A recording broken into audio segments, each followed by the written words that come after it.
As you know already, we have 4 presentations today from 4 people that have done research in this field, research that is in fact very, very original, or at least this is my opinion. Thank you so much for being here. I know you traveled from other countries, some of you to come here, and the ones that traveled in France traveled from a distance. So thanks for being here. So what's the schedule for today? So we have 4 presentations. We have something like 45 minutes for presentation, like 15 minutes for discussion. If you want to take questions during the presentation, this works. If not, we can just wait. And basically that's it. The first presenter is Rum Stembaka from Hanken School of Economics. In fact,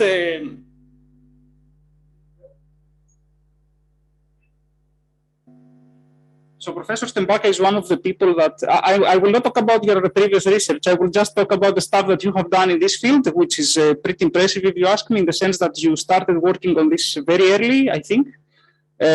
So I see publications in the Journal of Macroeconomics, American Economic Association Papers and Proceedings, a Journal of Economics and Management Strategy, a Bulletin of Economic Research and Economics Letters, and also you have this paper that you are going to present today. And in fact, I had the opportunity to read that paper like 2 years ago when it was an earlier version of it. So I'm very, very happy to have you here. The floor is yours when you want to start.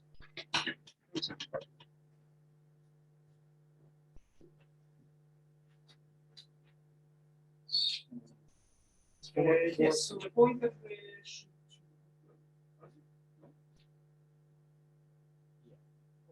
the arrows should give you opportunity. Yes, in fact. It worked earlier. Let's check again. No, I can't do it.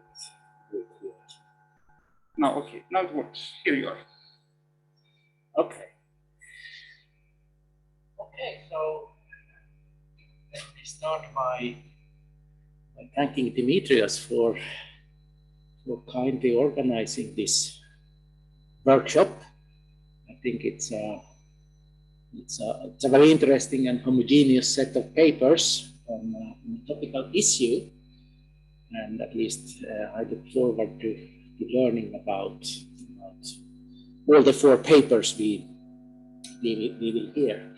So I'm going to talk about a paper which Dimitrios actually said we started on prior to the COVID pandemic, but we did a very substantial revision very recently, and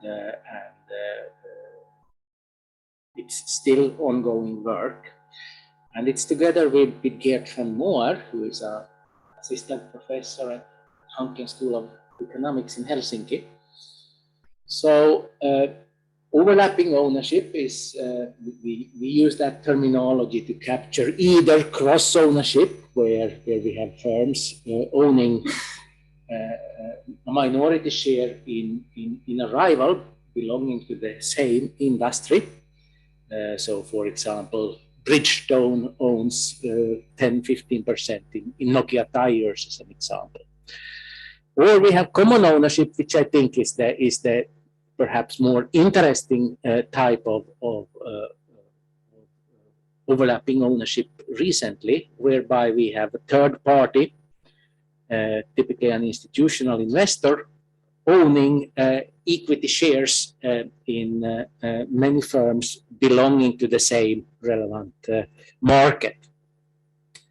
And there is strong evidence for the increased significance of common ownership.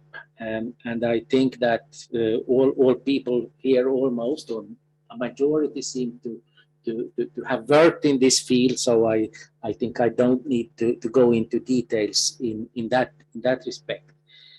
However, thinking about what are the effects of overlapping ownership on competition, we always have this central question, which is the question: how does minority ownership actually translate into decisions and into control of the firms involved?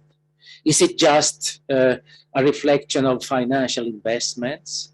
Do we have direct influence through, for example, the annual general meeting, or indirect influences through effects on, for example, incentive schemes? We don't have really good answers to those questions, and I think each model makes an ad hoc decision in that respect, and so will we do in this paper.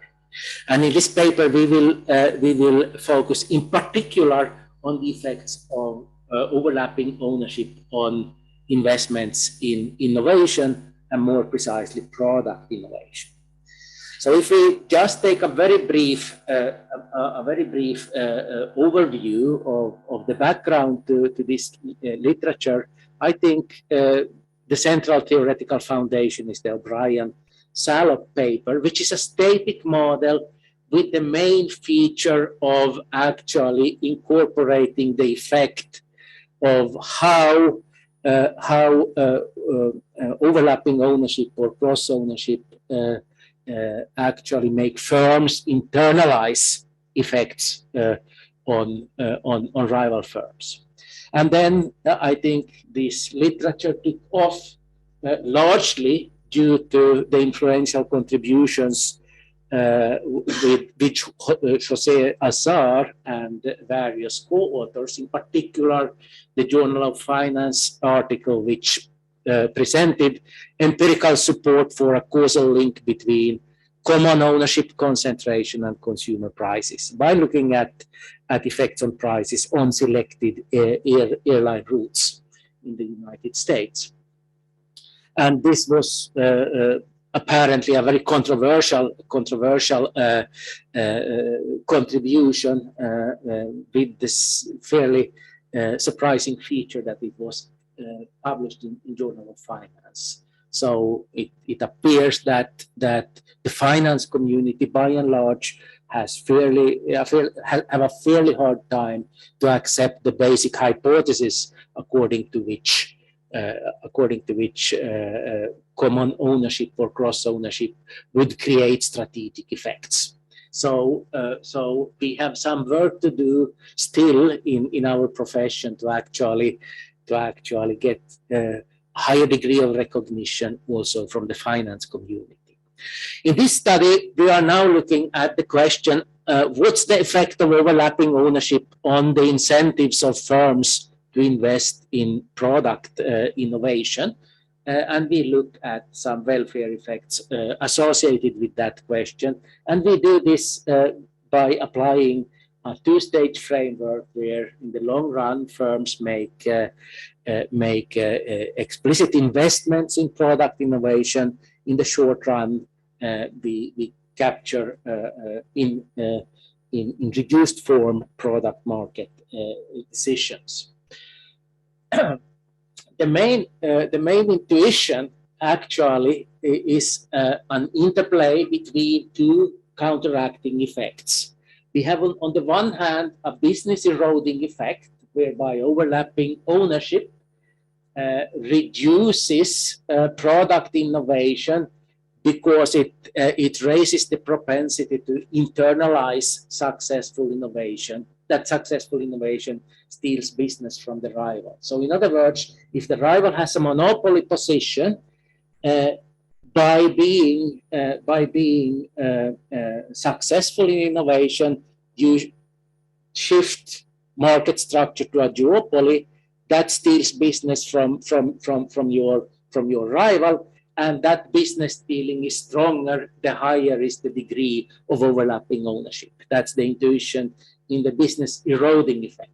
On the other hand, we have a competition softening effect, which captures the idea that if both firms, if two rivals are successful, then the resulting duopoly profits tend to increase as a function of the degree of overlapping ownership between those rivals.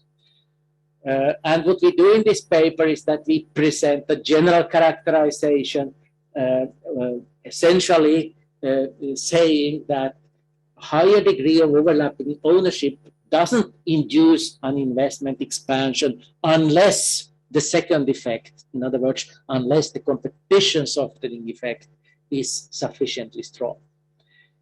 A particular feature of this paper is also that we focus on how the different degrees of overlapping ownership might cause shifts between symmetric equilibria, symmetric investment equilibria, and asymmetric ones, and how that is related to the issue of whether the symmetric investment equilibrium is stable or not. We also investigate welfare effects, and I think that one interesting feature is that our model has the property that spillovers, knowledge spillovers between competing firms are not necessary for the possibility of a higher degree of overlapping ownership to actually stimulate investments. We also make a comparison to full mergers, and I think in that respect, the interesting qualitative feature or the general insight is that our model illustrates that looking at what happens if we have zero overlapping ownership and if we have a full merger,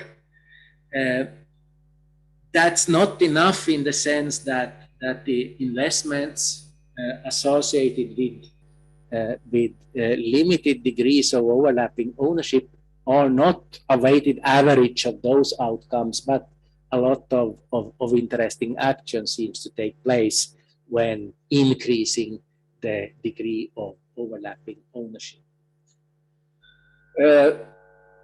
Brief comparison to the literature, I think that this question has typically been analyzed by focusing on process innovation. We have the papers, the Journal of Political Economy paper by Lopez and Vives, focusing on Cournot competition and process innovation. This very extensive paper, as I think most of you might know.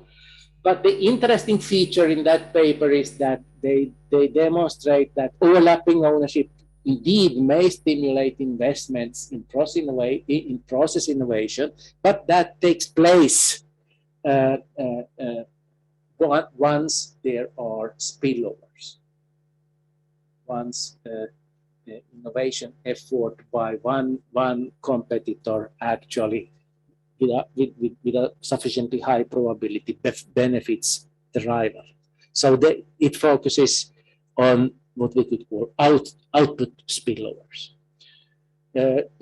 Contrary to that mechanism, our model presents a framework where we need no spillovers in order to generate the possibility of a positive effect of overlapping ownership on investments. Other papers which focus on related questions in slightly different frameworks, but focusing on process innovation would be a working paper by Cergy and Spiegel in particular, and a more recent paper by Anthony Ederer and Martin Schmalz. Another difference, I think, is also that, as you will see, our paper endogenizes also some market structure. There is a relationship also to the old IO literature on research collaboration, the important literature with strong policy implications, D'Astremont, Jacquemin, and Kamin, Muller, and Zhang. Again, compared to that literature, we can say the same comment that the possibility of overlapping ownership stimulating investments come about in the absence of spillovers, whereas in this tradition focusing on research joint ventures, the positive effects associated with research collaboration are associated with spillovers. Okay, so let's go into the presentation and or into the presentation of the model, I should say. I will briefly present the general framework, the general features of the model. Then I will give a more detailed analysis of the symmetric investment equilibrium, focusing on how in that symmetric equilibrium, higher degree of overlapping ownership impacts on investments and on welfare. I will comment on stability in that context, and as you will see, I'm going to emphasize that the particular mode of competition is very important. And that point I will illustrate by focusing on no competition and on competition with hoteling in a covered market. Then comments on asymmetric investment equilibria, and finally very brief comments regarding comparisons of our analysis of overlapping ownership to the literature of analyzing the effects of mergers on investment, on product innovation. Okay, so please interrupt. Questions. So, I'm defining product innovation before we start. Because there are many definitions of competition.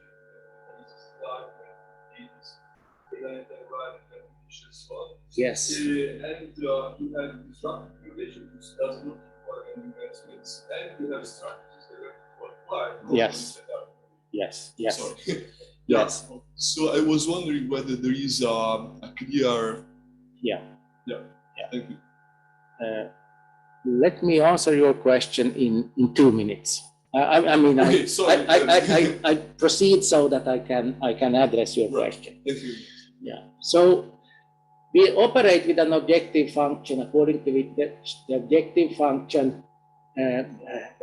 has this degree of internalization. In other words, new measures to what extent do you internalize the profit of your run. So this is fairly conventional. It's also conventional to focus on a model where these internalization effects are symmetric.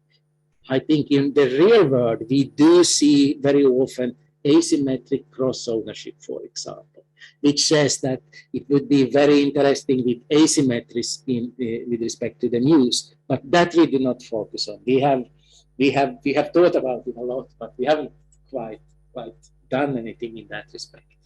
Then investment translates into a probability of success, and probability of success, in other words, the R&D production function, increasing, concave, and in case you don't invest anything, 0 probability of success.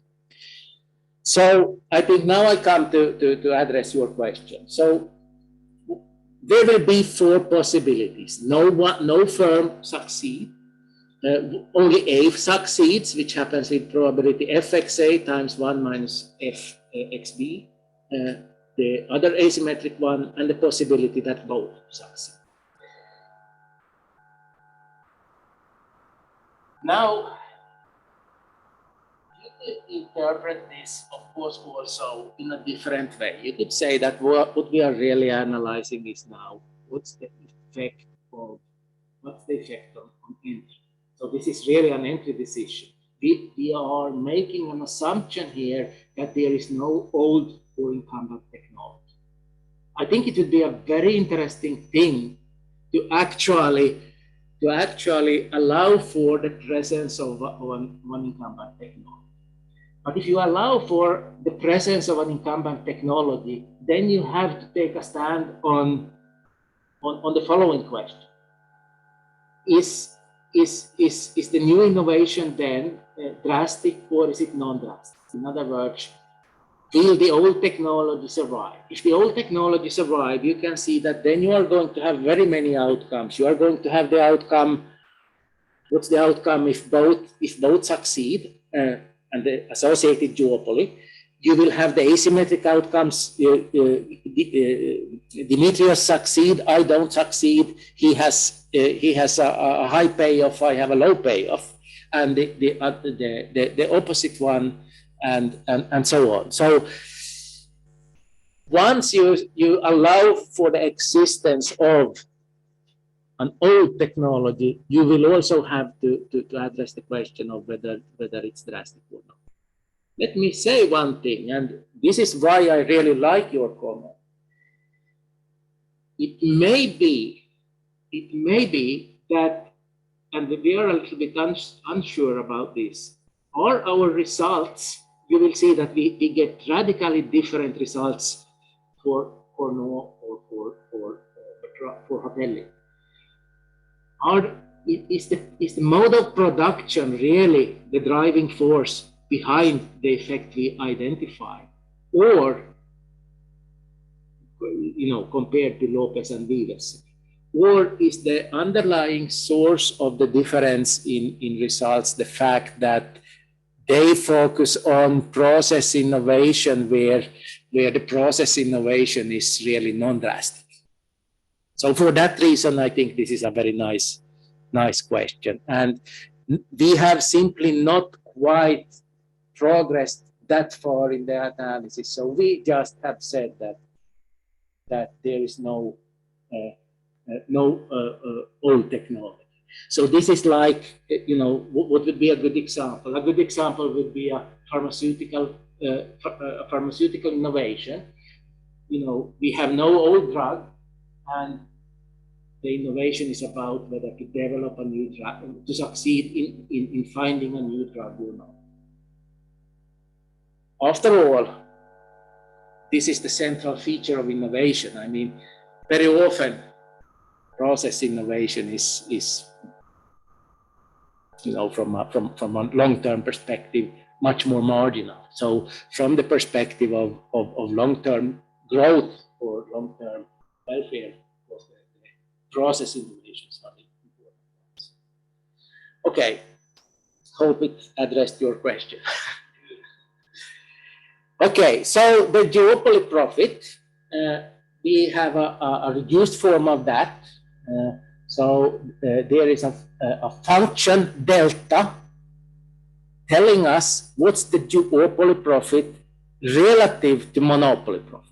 So we expect this delta function to be something between 0 and 1, of course, and we expect it to be non-decreasing as a function of mu. And you will see actually when I characterize Cornell competition, and in particular hotelling competition, that it's not completely obvious how to calculate those new functions. It's possible, but they are very important for the effects. So anyway, the objective now, when making the investment, the objective for firm I is to decide on its investment xi in order to maximize 1 minus mu times its own profit, where we have first the probability that it achieves monopoly, in other words, that it's the only successful one, plus the probability that of achieving duopoly profits, which happens with probability fxi times fxj, and we subtract the investment costs, and then we internalize also the effect on the rival through our overlapping ownership. So we have the proportion mu times the the profit accruing to rival J. So meaning that the first order condition is going to have three effects. The first order condition will have a positive effect, which is the effect of a slightly higher investment on the probability of achieving monopoly, being the only one to succeed. Then we have the second term, which is the probability of success, conditional on success by the rival, if you view it that way. Where the interesting feature of this second term is that you see that the sign of it is not clear. The sign of it depends on the relative relationship between mu and the delta function.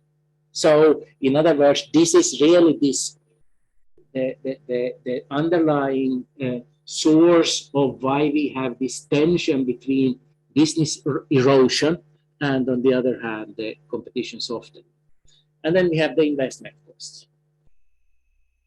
Further, for this symmetric equilibrium to be stable, we have a condition which is reported here. I don't want to derive that, but I want to point out the following observation regarding the stability condition, namely that the question of whether the symmetric investment equilibrium is stable or not is determined by the R&D production function. It's determined by the degree of internalization, and it's determined by the duopoly profits, or by the mode of competition in the product market.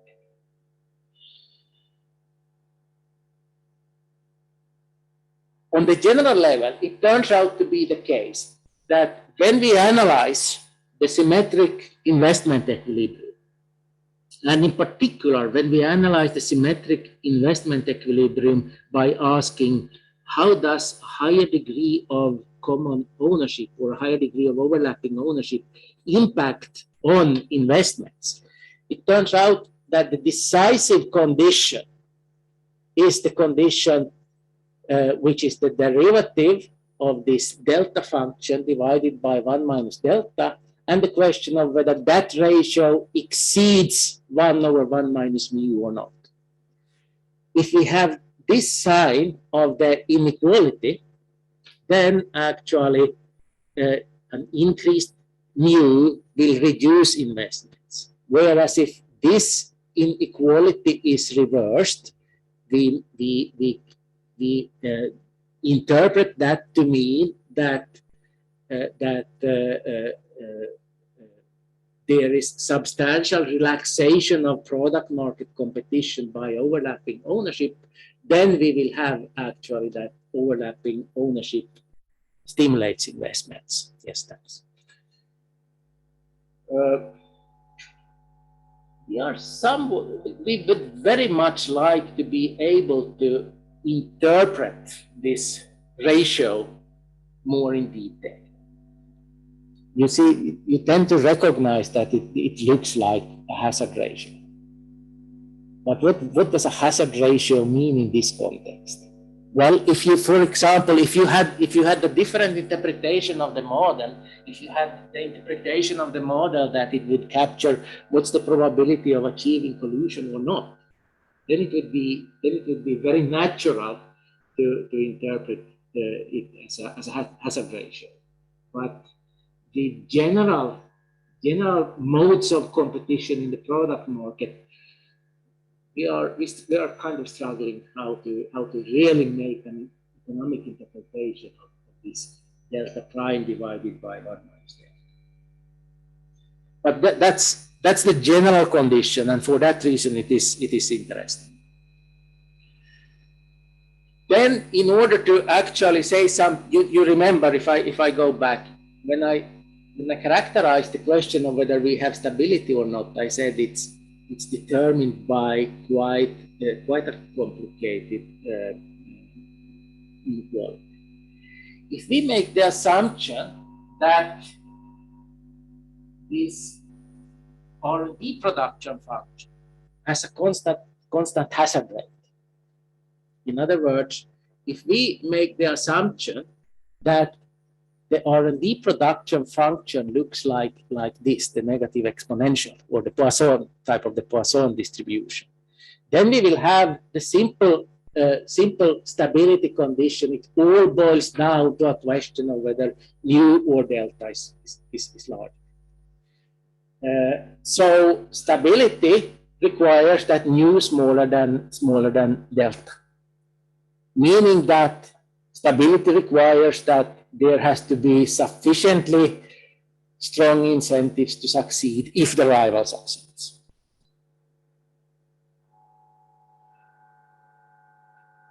Even more interesting, if you, or perhaps illustrative at least, if we illustrate this with a figure. So if on this axis we have the degree of internalization, the mu. On this axis we have the delta, the strength of the competition softening associated with geopolitical competition. Actually, it turns out to be the case that our general condition says that above the 45-degree line, we have stable symmetric equilibrium. Below the 45-degree line, we have unstable symmetric equilibrium. So you see that it all boils down to the question, what does this delta function look like? That's what I'm going to illustrate with Cournot and Hotelling competition next. Turns out to be the case that if we focus on Cournot competition with the linear inverse demand, constant marginal cost, say, this delta function actually is this ratio between a linear and a quadratic. And if we draw it, we are all the time in the stable region. So always stable. In contrast, if we look at Hotelling competition, in a world where we have firms located at the two endpoints on the Hotelling line, where we assume that the market is fully covered, so that we don't have this additional problem with consumers potentially dropping out of the market, and if we have linear transportation costs in the Hotelling, then this delta function takes this form. It depends on the magnitude of the mu. As long as mu is sufficiently small, where this threshold being sufficiently small is determined by the market coverage constraint. Then we have, you see, something which depends in an interesting way on mu. Whereas if the market coverage constraint winds, then we are at a constant level. So if we draw that for the Hotelling case, it turns out to be the situation that the question of whether the symmetric investment equilibrium is stable or not is determined by whether how intense is the Hotelling competition. Do we have a low or a high transportation cost parameter? If we have a low transportation cost parameter, and this is drawn now for transportation cost parameter of 0.15, we have the delta function looking like something like this. So this is saying that for sufficiently small mu's, the symmetric investment is stable. Then we have a shift to an unstable region, and then again we have a new intersection where we shifts back to the stable. These shift points, by the way, you see that those shifts, they are really fixed point of the new function, of the delta function. So this, we haven't been able to do this, but we can see that the results tend to be fairly general in the sense that we, in order to characterize whether there are those fixed points or not, we can rely on the general fixed point theorems and existence, uniqueness results, and so on. So that would be a way to make perhaps more general results. I think the insights are illustrated by this exposition, nevertheless. Secondly, if we have sufficiently soft competition in the hoteling market, then actually you see that independently of the delta, independently of the mu, we are always in the stable region, meaning that the symmetric investment equilibrium is always stable. So this is, in other words, saying that the question of whether the symmetric investment equilibrium is stable or not, that's related to how intense is product market competition. Furthermore, it turns out to be the case that there is a point which we characterize in the paper. There is a point, a degree of internalization, mu tilde, with the feature that when mu exceeds that mu tilde, we actually shift from a region here where higher mu decrease investments into a region where higher mu increase investments. And you see what, remember this general condition delta prime divided by 1 minus delta. You see that it makes sense. What happens here is that at some level, mu tilde, we actually reach a situation where the mu function starts to increase sufficiently fast. That's precisely when mu has an effect whereby mu relaxes competition sufficiently much. So overall,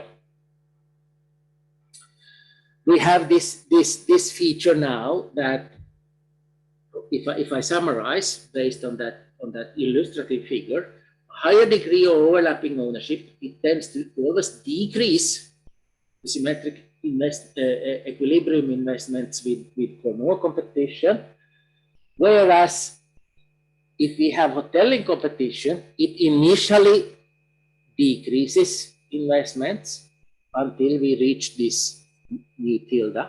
Then from this mu tilde onwards, we have a region where investments are increased in response to a higher mu, and then again they start to decrease after the point where the market average constraint starts to apply. Okay. Furthermore, we can characterize also what's the intensity of competition which determines whether the hoteling competition is always stable or not. It turns out to be approximately in this model 0.25. But I think that's not important. The important is that there is this general characterization, intensity of competition, which determines the shift. The effect of overlapping ownership on welfare. So if we still hold on to this feature with an R&D production function with a constant hazard rate, and with the hoteling competition such that shifts between producers and consumers are just a transfer which do not affect investment, total welfare. Now, the total welfare are then driven by investments, and total welfare depend on the degree of internalization in this way. So the mu tilde, which I characterized, actually is precisely the level of internalization after which further increases in mu stimulates total welfare. So we have this non-monotonic shape of total welfare as a function of volume.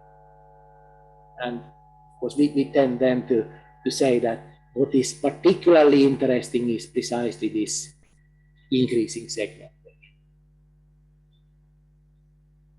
Okay, a few words about 5 minutes about asymmetric investment equilibria. We demonstrate that there is actually an asymmetric equilibrium where we have one active firm which invests according to the condition A here, and if this G function or if this condition I holds, then the best response to a situation where A invests as a monopolist would invest, then the best response is to be inactive.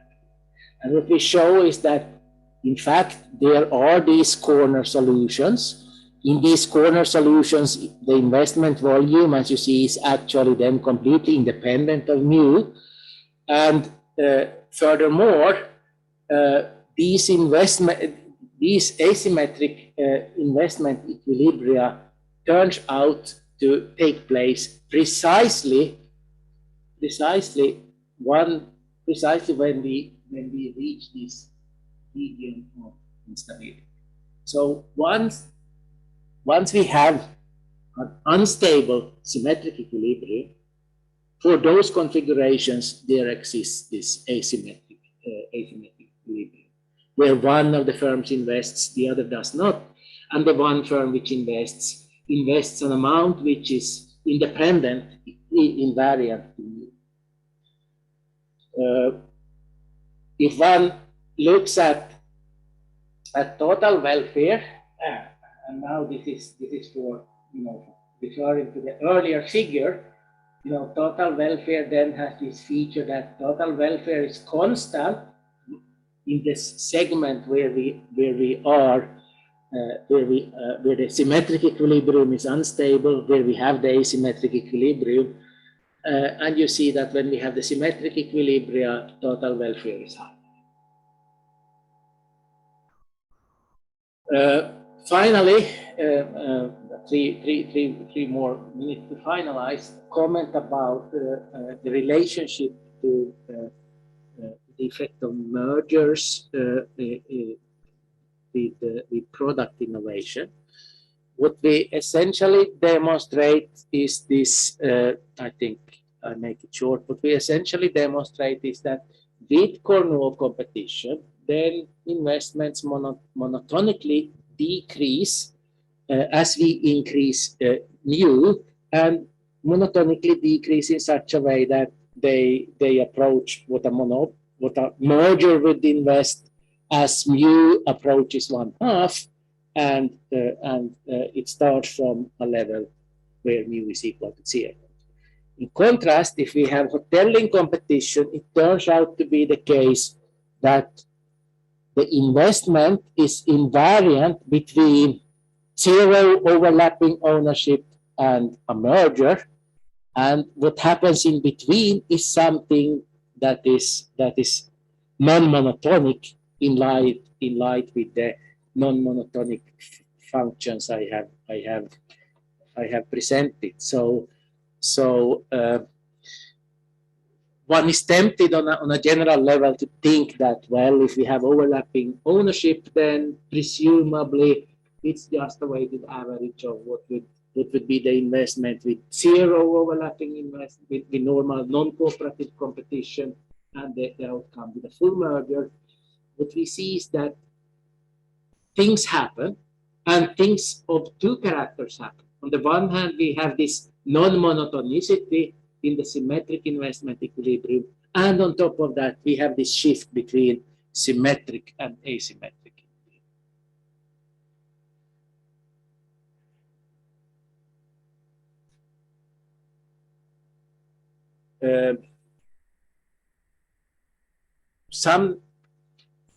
One final minute, what else could be done with this model? I am convinced that this model should also be extended to incorporate R&D spillovers, both input spillovers and output spillovers. I'm not sure how interesting that is, but it would be a natural extension in light of the emphasis on spillovers in the literature. What I think would be more interesting and more significant would be to actually try to compare our findings with the literature on R&D collaboration, because the literature on R&D collaboration in light of Article 101 of European competition legislation relies on this general idea that in the presence of spillovers, it's very good to allow for R&D collaboration. I think that particular insight relies on a somewhat naive perception that collaboration at the stage of R&D investments would not spill over to any collaboration or coordination regarding product market decisions. In light of that perception, it would be kind of interesting to compare the outcomes of that type of RJD arrangements to the outcomes regarding investments based on models with overlapping.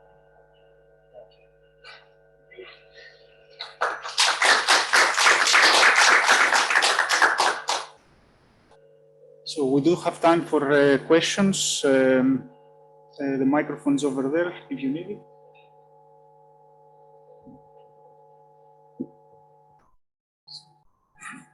Just a question on the on this. You went very quickly on the merger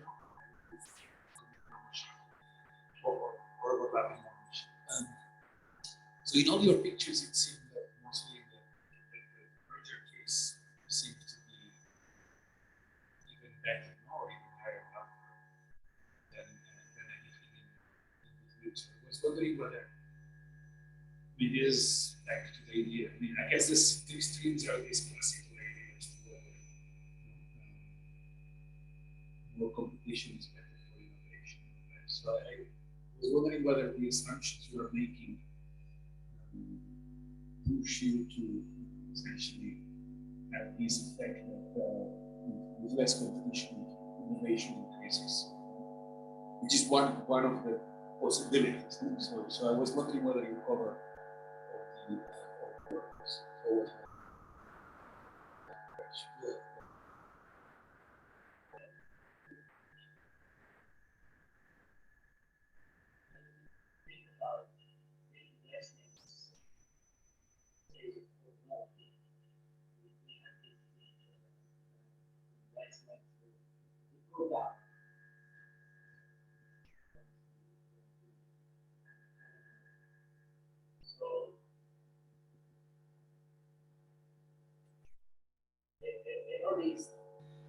there are these papers by Federico and Valetti and a third author, which actually look into this question in great detail.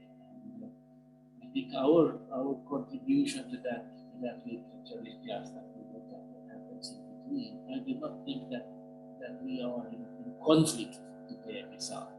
And they focus explicitly on product innovation. But I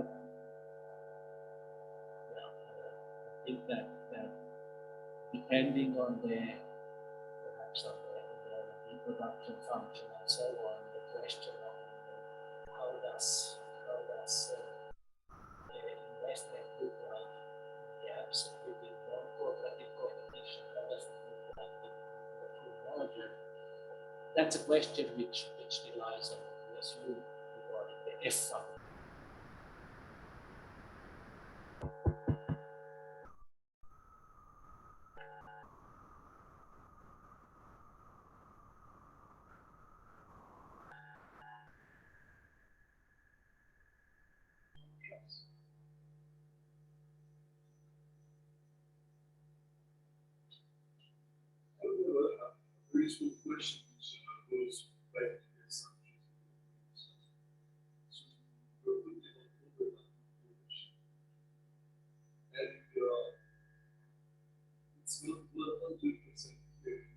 I know there are a lot of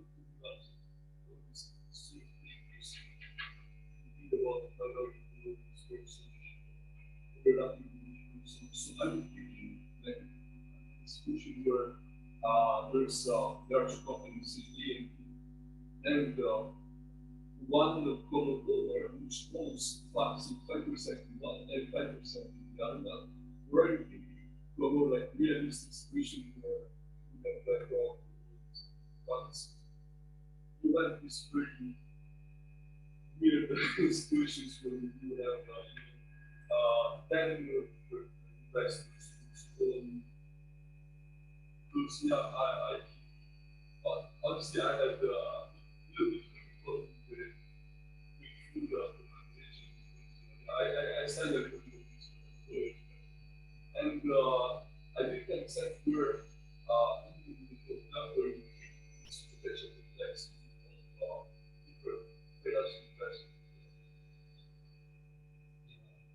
First of all, we restrict ourselves to, strictly speaking, if you look at the particular organization, I think our model is better cross ownership and common ownership. On the other hand, one could say that the important feature is the presence of this internalization, and one wants to capture the internalization in the simplest possible way, and I think that's our main justification.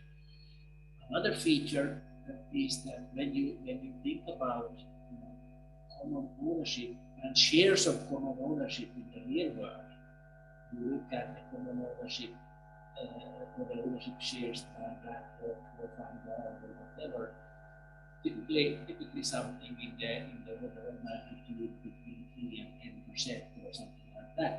So in that respect, I think we have a model where the action tends to go for cross ownership or overlapping ownership shares which are somewhat higher than those which are but then of course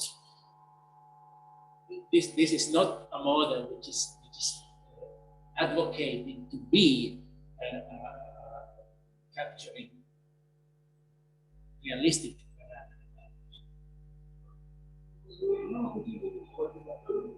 Just the investment, are you also looking at financial? So yes, and also in the other everything is symmetric. Yes. And ownership share, minority ownership shares. Right. And I think the most interesting mechanism, the most interesting dimension here to introduce casing mechanism probably be the use. And sorry, once we look at those aspects, we describe across ownership like the company A investing in company B and company B investing in A. And I think if you already define minority ownership, like you have a third company which invests in A. So yeah, so I missed a little bit this part. You capture a very interesting and important point, and that has you are kind of touching on the question of endogenous the investments. What's the ownership structure which merges the endogenous? We have taken the ownership structure as given, and I think precisely this question of whether an endogenous configuration involves symmetric or asymmetric ownership shares, that seems to be an interesting question. Because what you said, because I guess your nomenclature all these use form of operating. So you said that it is like based on the other, or someone that part of a tiger and share people. It just depends on what you said and the percentage. Indeed, we are very individual percentages. Very or it's relatively small, 3, 5, 10%. But the truth is that there are many of those, like so, and then you will know how much we collaborate with you are. Right? So very often we live with the same people who one of our papers looked at cases in which this phenomenon has owned more than 50% of firms. And they are really enjoying. Of course, then you could go at that. But typically, they have very aligned interests. You would also, with common ownership, expect a high need.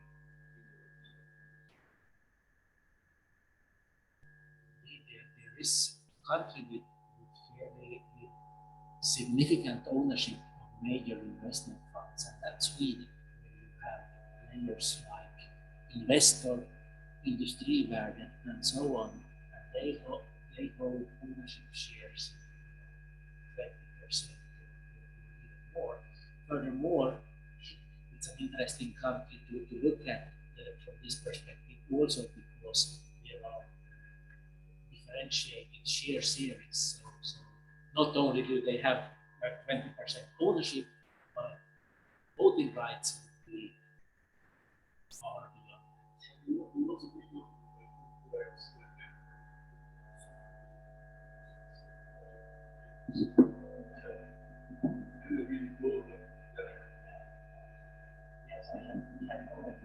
All right. Okay.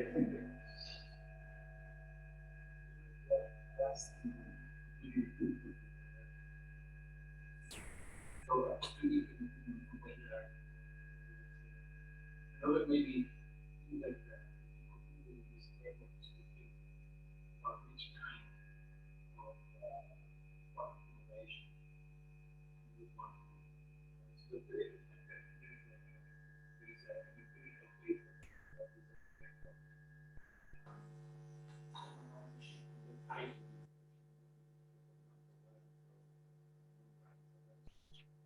I guess I don't know thinking about the choice of this end function.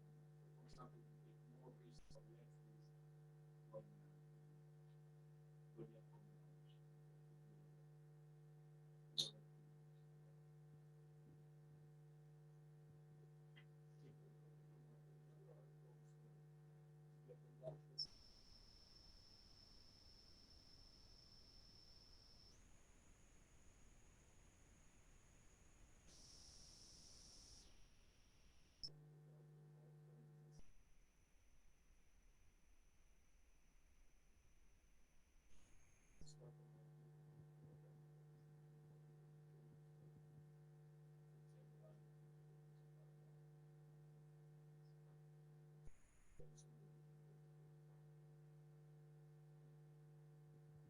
That's great. Thank you all so much for the comments. Thank you for the very interesting presentation.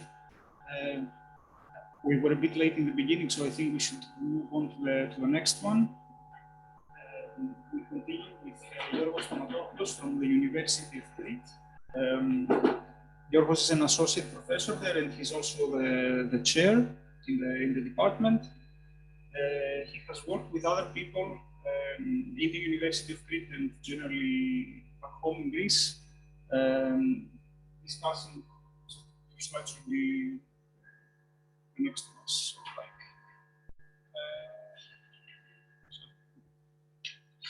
okay. The pointer also should work. So what I just wanted to say is that they have a paper in economics letters regarding licensing and taxation, and to the best of my knowledge, you're trying to build an experiment also regarding this stuff. So I think using more tools to study this phenomenon is really interesting. Thanks.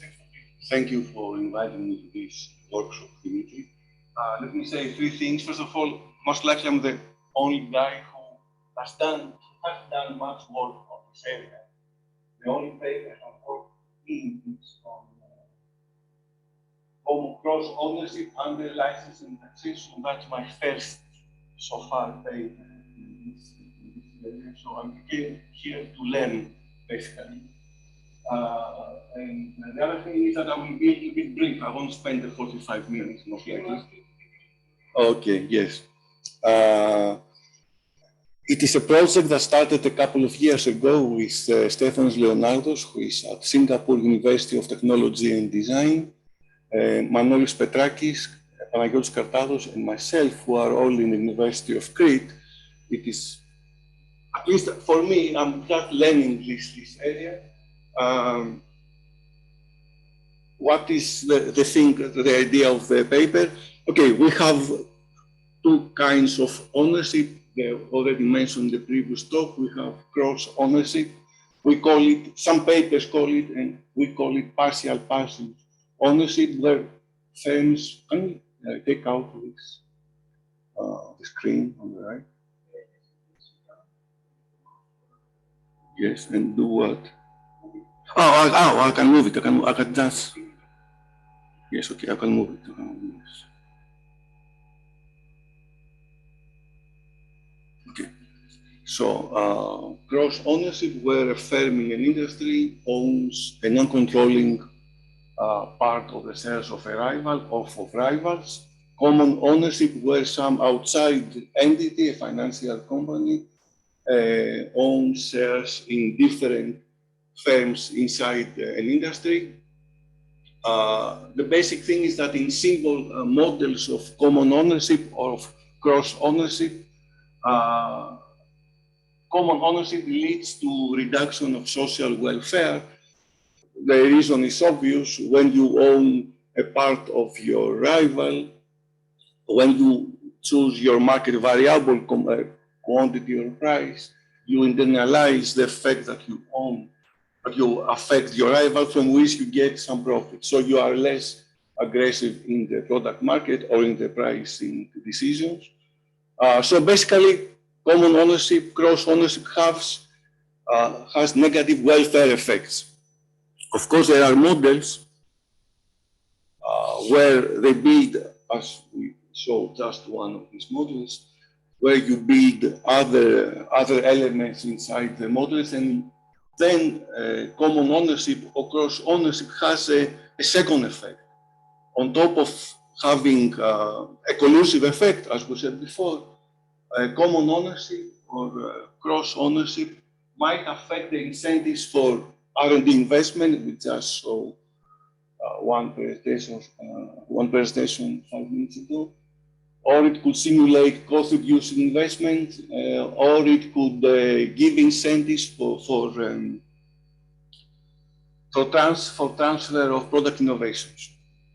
Okay, so you have models where common ownership, cross ownership can have a secondary effect, and that can lead to increase in social welfare.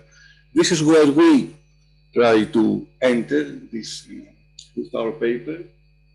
We try to be a single model where we examine the competitive or anti-competitive effects of ownership by incorporating two things: patent licensing, which is the area that I am working at for many years, and taxation. The basic idea is that common ownership can give incentives to some firms in an industry to sell their technologies to their rivals, of which they own some shares. And the incentive for these patent licensing activities can give a boost to social welfare. That's the basic idea of the paper. And in that interplay between common ownership and patent licensing, taxation can play a special role. Basically, taxation, either ad valorem taxation or per unit taxation, can give a boost on the positive relation between cross ownership and patent licensing. So taxation, by appropriately selecting the tax rate, can give a further boost on the positive impact of cross-ownership on patent licensing. Okay. So the model we are going to build is a model that under which, when you have cross-ownership only, sorry.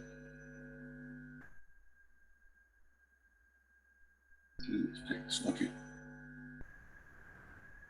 When you have in a single Cournot model just a cross-ownership, higher degrees of cross-ownership could lead necessarily to lower welfare, lower social welfare, lower social consumer services. Then, if you allow for technology transfer via fixed fees, it's exactly the point where cross-ownership can give a boost to licensing. And further, as you said, taxation can give an extra boost. Now, we focus only on patent licensing via fixed fees. There are at least two reasons for that. The first reason is that in some, not in all, but in some cases, patent licensing does occur by fixed fees. Specifically in international licensing in developing countries, a good portion of the licensing contracts are built just on fixed fees. Fixed fee licensing appears also on licensing in university startups, also in contracts that have small duration, or on contracts that involve transactions where sales are volatile, and so on and so forth. So, fixed fees do appear. To be honest, if you take most of the cases of patent licensing, royalties are there. We focus on this type of industries because they are important, and secondly, because when you have royalties in the industry, licensing occurs very easily, so you don't need cross-ownership there. Our mechanism, as I'm going to explain, is going to work only when you have fixed fees. So we focus on fixed fees for two. First, because in some cases are important. Secondly, because royalties are not going to work. We're going to see why. Okay. So let me give you the model. It's a very simple duopoly model. You have firms 1 and 2. They compete in quantities. They produce a homogeneous good. That's not important. Firm 1 produces quantity X1, firm 2 quantity X2. The price of the product is just a linear function of the quantities. The two firms have constant marginal costs, C1 and C2.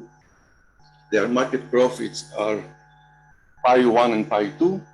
And let's start by assuming that firm 1 owns exogenously a share K of firm 2. Okay. K is exogenous, as in most papers. In the very last slides, I'm going to give a suggestion about how to endogenize K. All right. Now, what is firm 1's payoff? The firm that owns a part of the rival, it's just its market profit plus the portion of the profit of its rival firm. And firm 2's payoff is just what is left to share. Now, to my understanding, as I said, I'm new in this literature, in most of the cases, the firm that owns a part of the other firm is more efficient. That's why perhaps it has the opportunity to own a part of the other firm. In the first part, in most of the talk, I'm going to focus on this case, the standard. I call it standard case. But I will begin with the inverse case. I will begin with a case where the firm that owns a part of the rival is less efficient. And I'm going to present an observation which is, for me, interesting, and it could be potentially new. Maybe you will tell me, you're the ones who work on this. So let me start with this case. Firm 1 owns a part of firm 2, but it's less efficient. Okay. And let's see what cross-ownership can create in this case. Without licensing, without taxation. Later on, I will add the licensing and taxation. So, let me skip the government. No. Forget about the government. Let's forget about licensing for the moment. Fix the portion K. Let's find market equilibrium, consumer surplus, social welfare, and leave it aside. Now, assume that the degree of cross ownership increases. Assume that K increases. Okay, the standard case is the one where firm 1, who owns a part of firm 2, is more efficient, or is at best, at worst, equally efficient. In this case, nothing interesting is there. A higher value of K, for sure, decreases consumer surplus, social welfare, and so on and so forth. So nothing interesting. Now, what happens, this is the case I start with, if the firm that owns a part of the rival is less efficient? Now, it would be that an increase in K can produce something of interest. Now, the first result is the following. They still write that they cannot hear me? Or, okay, so I'm sorry. Okay. All right, so they enjoy what they cannot hear, so it is incompatible. Okay, so assume that firm 1 is the less efficient firm, then provided that the demand function intercept is in between inside an interval, you can find a range of values of K from 0 to, let me call it K star, where K star is less than a half, such that any increase in K in this interval results into higher consumer surplus and higher social welfare, and also higher profits, of course. Okay. Why is this happening? The reason is very, very simple. Now, recall, firm 1 owns a part of firm 2, so firm 1 is less aggressive in the market compared to firm 2. Namely, X1, the quantity of firm 1 is relatively lower than that of firm 2. Now, given this, as K increases, X1 is even lower. Why? Because higher K means that firm 1 wants to internalize even more the fact that owns a part of the rival. So that means that the quantity of the less efficient firm reduces and the quantity of the efficient firm goes up. Okay, that's what we want, for market efficiency to go up. Okay, so to summarize, as K goes up inside this interval, you have the standard effect. The more collusion means lower welfare, but you have also the other effect, that you have some kind of reallocation of production from the inefficient towards the efficient. For certain ranges of parameter values, namely these ranges, and I'll give you the intuition why we need this and not something else. For this range of the values of A, and A, I remind you, is the demand. Let me go back. The demand intercept. The positive effect dominates the negative effect of higher K, and social welfare and consumer surplus go up. Okay. For all this, we don't need licensing, we don't need taxation. It's a simple naked model without any elements other than typical Cournot competition.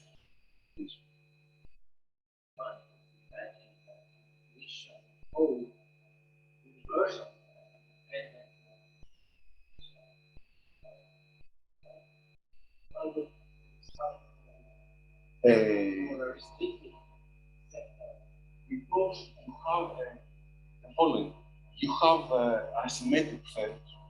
So I need something that will allow me to guarantee that the less efficient firm will produce positive quantities.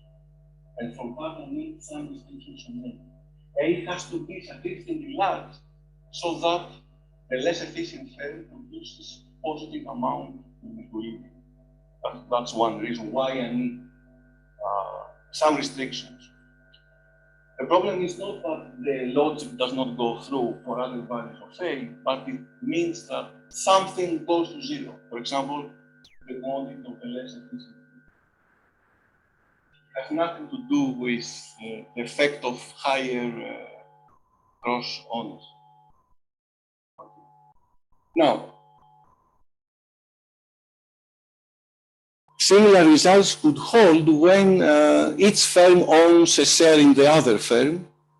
So, for example, assume that firm 1 owns a share K12 in firm 2, and firm 2 owns a share K21 of firm 1.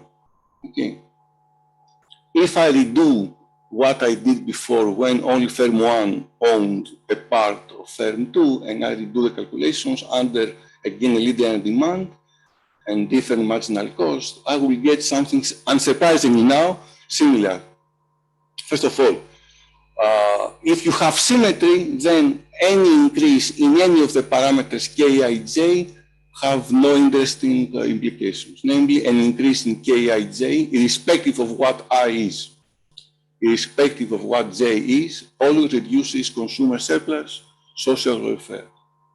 Now, assume that the marginal cost of, assume that marginal, firm I is the less efficient firm, then using the logic from the previous result, you get the following. Now, I repeat, suppose firm I is the less efficient firm, then an increase in Kij may give higher social welfare. It is exactly the analog of proposition 1.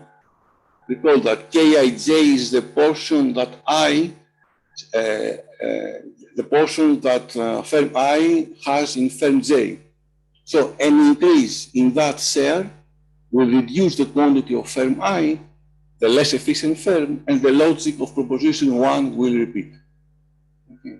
On the other hand, given this specification, Ci more than Cj, an increase in Kji, the portion that firm J owns of firm I, will have the typical welfare effect. Namely, an increase in Kji will reduce consumer surplus, social welfare, and social welfare. So, when you have both firms owning a part of the rival, the welfare impact of higher cross ownership depends on whether the efficient or the efficient firm has this higher share of the rival. Okay. So this is the analysis when you have cost asymmetry, but without licensing, without taxation. And let me now build what we have basically in the paper in amongst letters, a very small paper. Now, let's go to the standard case. Firm 1 is the firm that has lower marginal cost, C1, and the rival has higher. Firm 1 is the firm that owns a share of firm 2.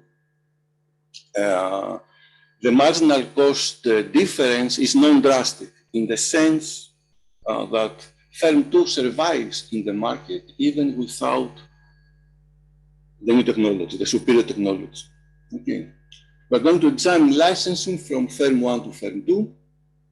As I said in the introduction, we are going to build a licensing scheme that uses only fixed fee.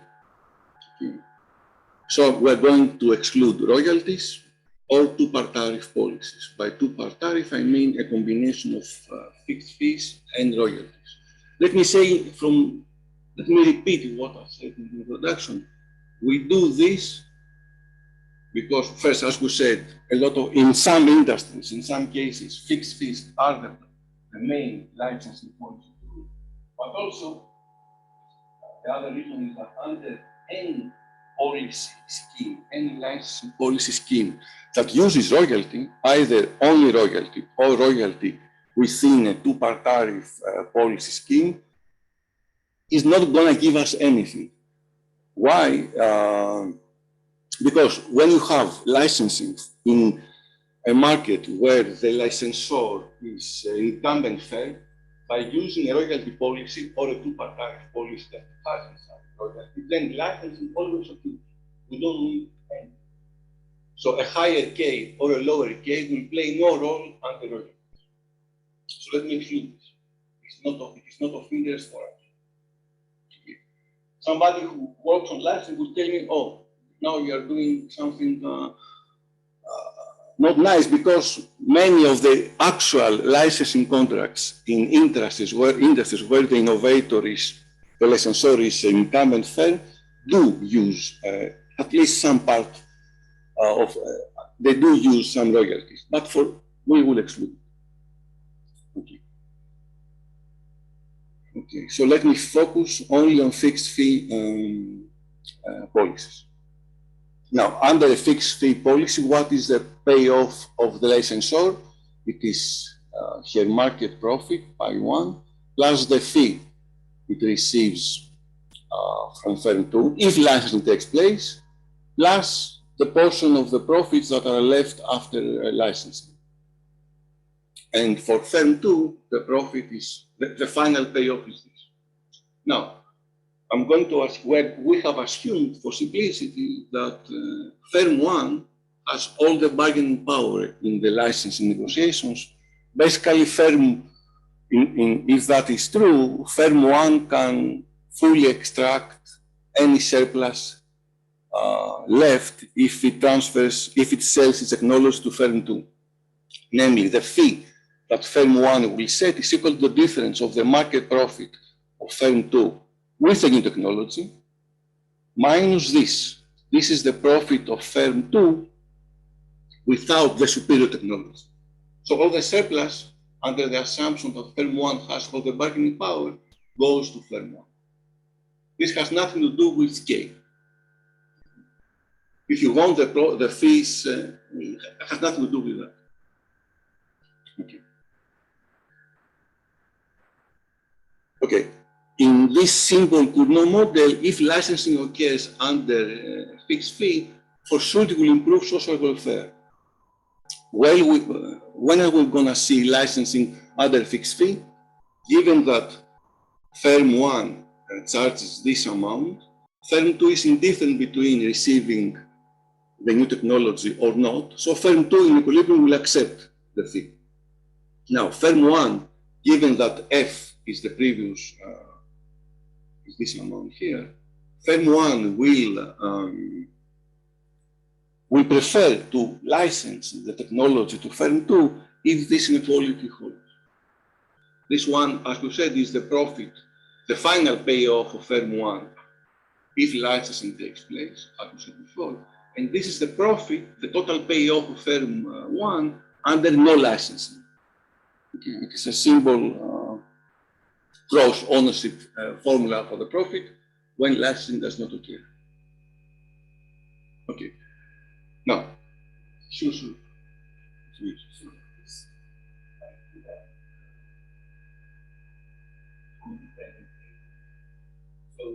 Oh, yes, it depends. The market, yes. Yes, this, of course, depends on K. Because I said that it does not.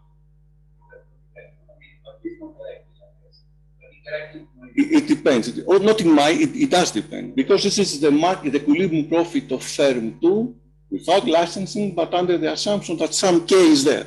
So it does depend. If I said something else, I was wrong. Yes. Okay. Now, recall what is the question. Will licensing take place under a fixed fee? So the result says that there are some thresholds on the size of the superiority of the new technology. Let me call them epsilon star, epsilon double star. And there's a threshold on the value of K, let me call it K star, such that the following hold. First of all, if the superiority of the good technology over the old technology is sufficiently high, then licensing takes place no matter the value of K. On the other hand, if the size of the difference between the good, let me call it, and the bad technology is sufficiently low, licensing always occurs. K plays no role in that sense. And the most interesting case is the in-between case, the intermediate case. If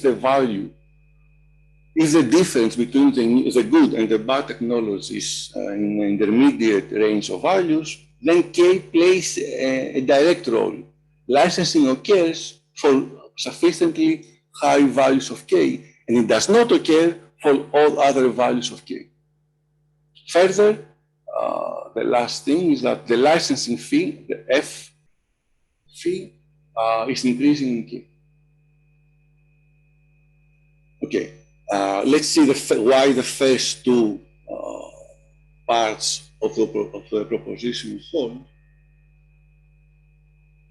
Okay, now licensing takes place, the licensor decides or not to license the technology to the rival, taking into account two conflicting effects. First of all, by licensing my technology to you, I have some extra revenues. I have some revenues. This is the revenue effect, provided that I do sell a license to the rival. On the other hand, by selling the license, by licensing to a rival, I lose my advantage, my marginal cost advantage. This is the second effect. Now, when the difference between the good and the bad technology is high, the second effect dominates the first, and licensing occurs no matter the value of K. Okay. The second effect is stronger than the first effect. On the other hand, when the difference between the good and the bad technology is sufficiently low, the marginal cost advantage loses its strength, so the revenue effect dominates. Okay. Under both cases of very high, relatively very high value of epsilon and low value of epsilon, the role of K is of secondary importance. Clearly, when we go to cases where epsilon is neither very high nor very strong, neither very high nor very low, other things in the model are of higher importance, including K. Okay. And as you recall, we have seen that high K, when K is more than K star in these no polar cases, then licensing does take place. And the reason is that one can show in this model that high K, among other things, raises industry profits, which means that the fee is also high enough, is sufficiently high to make the revenue effect being stronger than the marginal cost advantage. Okay, so for intermediate values of epsilon and high K, licensing takes place.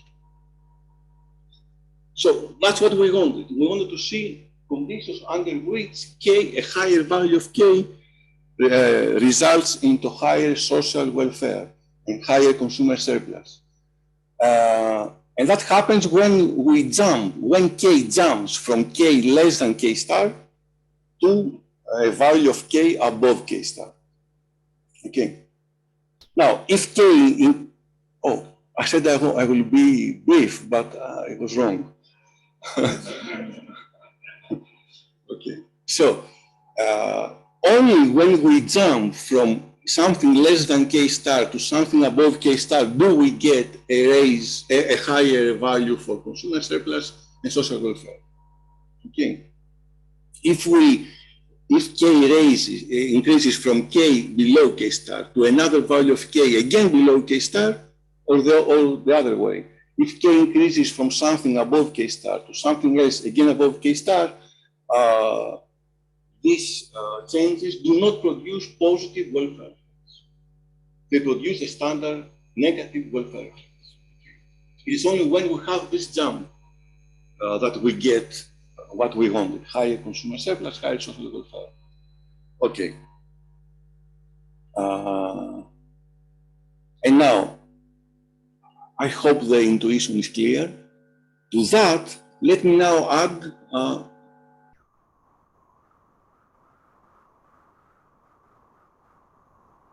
something.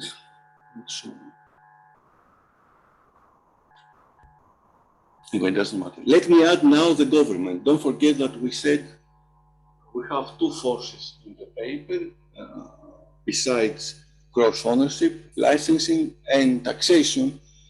And let me go back to some previous slides. Is there a reason why it does not?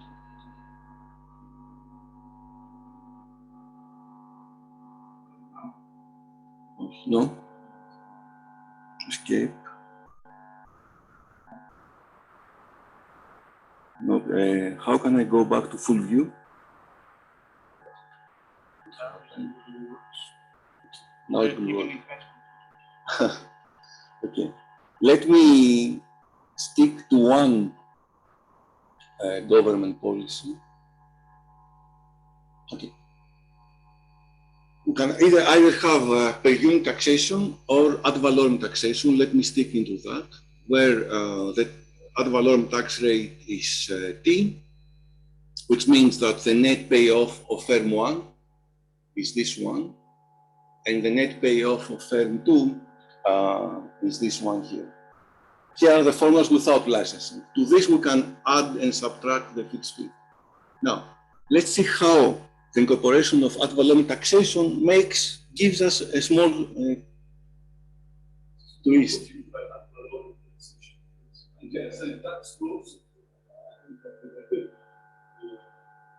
You can have either per unit taxation, where we pay to the government. Okay, good. Yeah. Yeah, no, now I understand what you mean. So, taxation adds a twist in the relation between higher K and licensing. It makes basically licensing easier. That's the whole idea. Let me go to the results directly.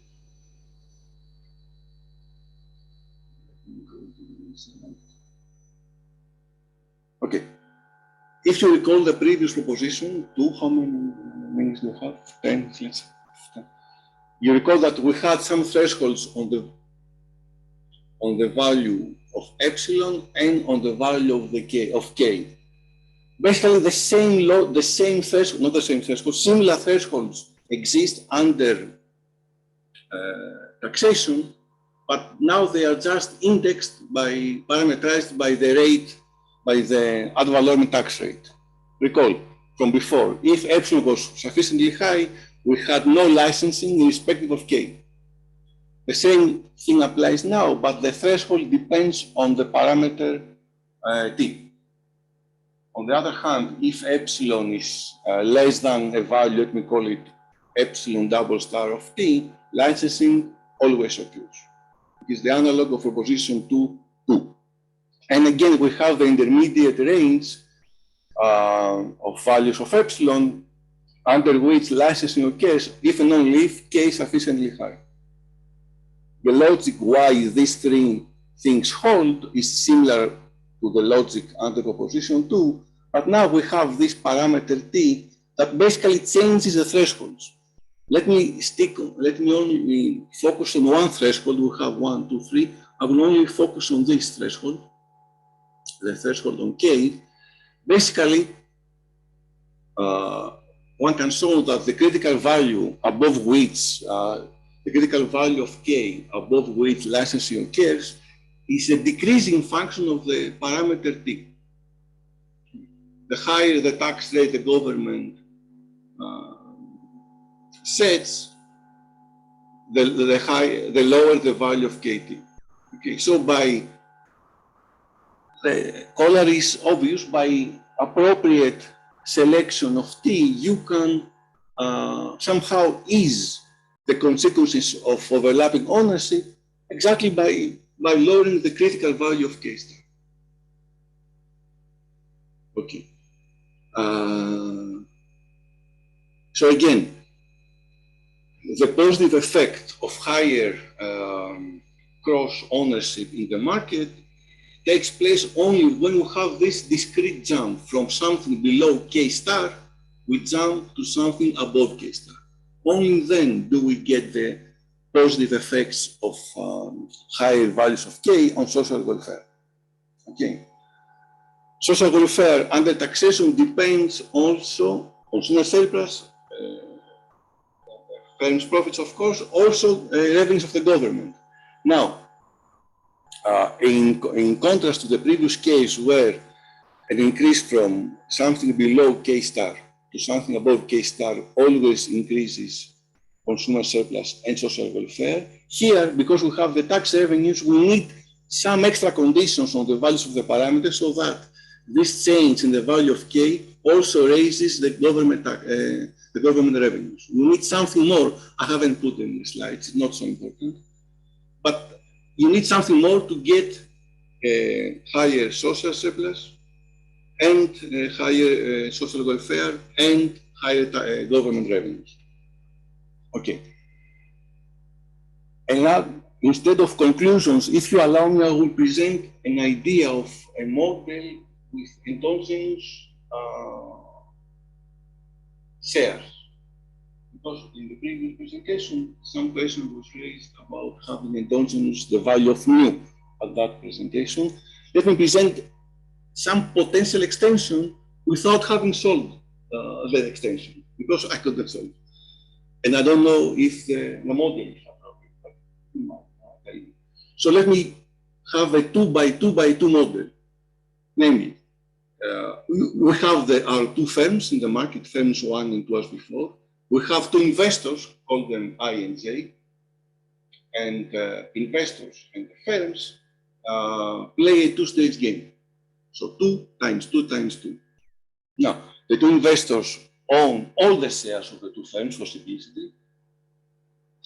The shares of the firms, the shares of firms 1 and 2 that investors I and J select are chosen in the first stage of the game, and the market quantities, I will tell you how, are chosen in the second stage via some mass bargaining instead of voting.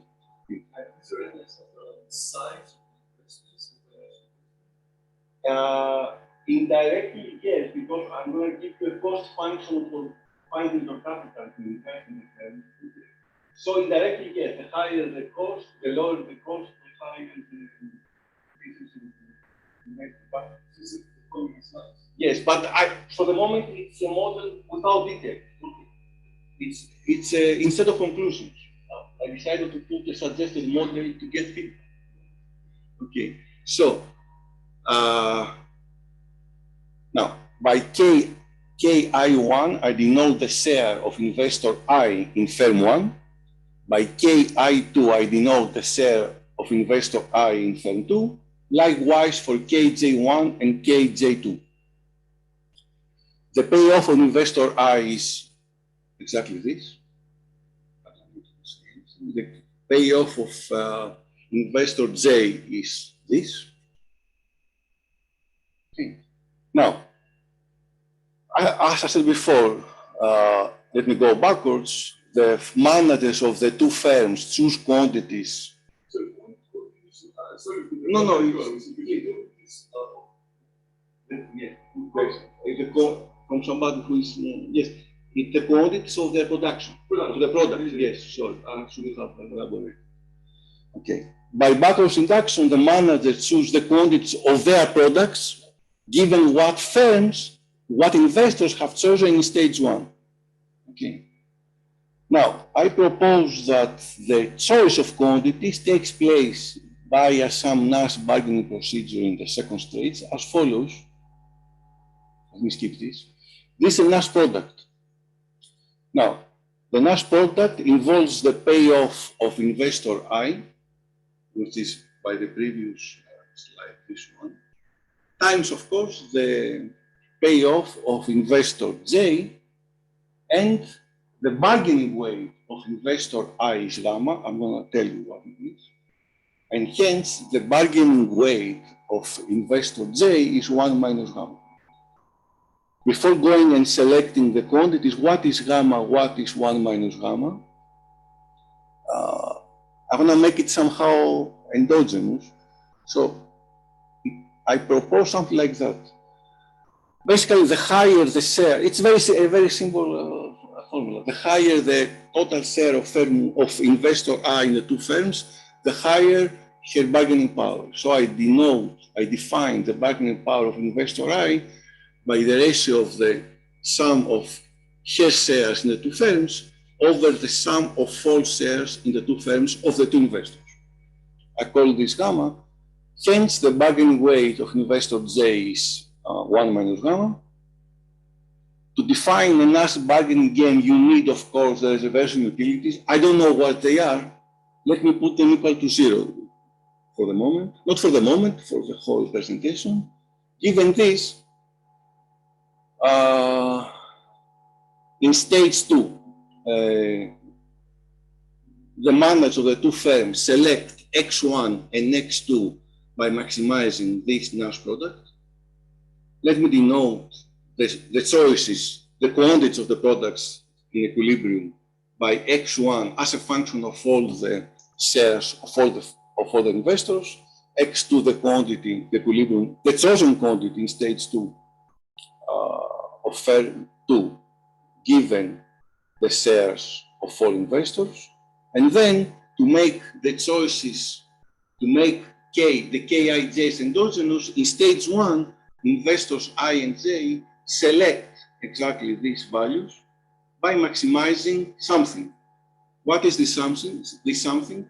Pi I is the net pay, is the payoff of investor I defined before, minus some cost, which I don't know exactly what it is.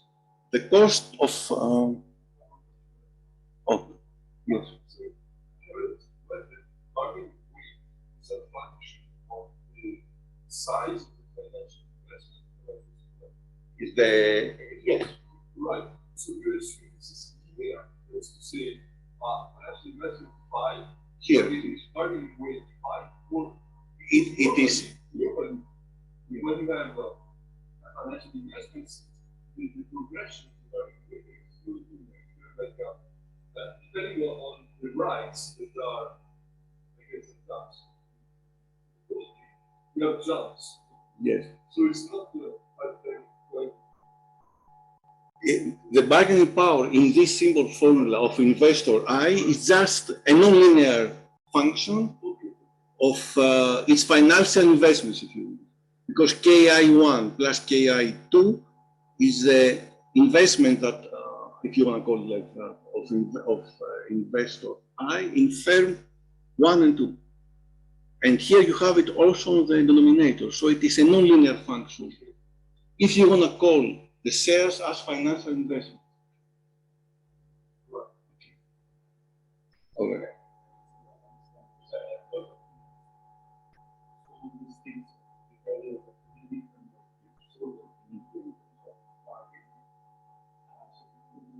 Yes. It's like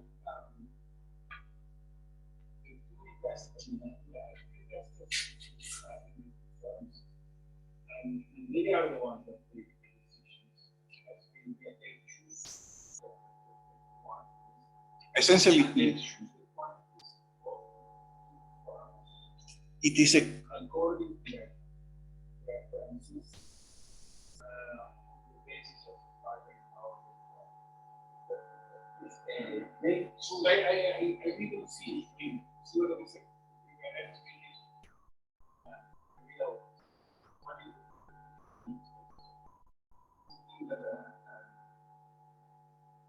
There is BlackRock, right, that says one firm and the other one. by using the NAS bargaining approach, I give some cooperative features in the relation between the two financial entities. Somehow, NAS bargaining means cooperative.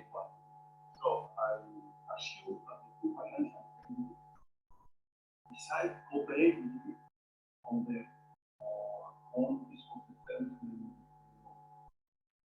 NAS bargaining means cooperative choices.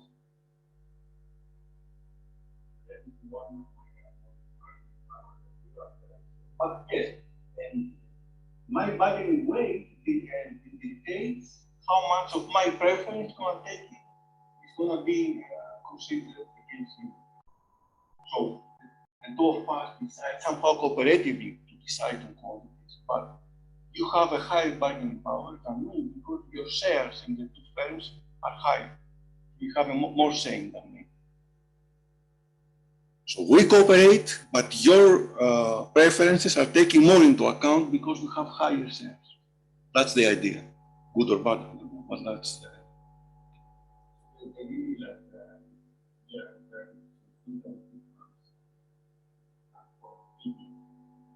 the firms do compete in the market. Yes, they are there in the market. They compete.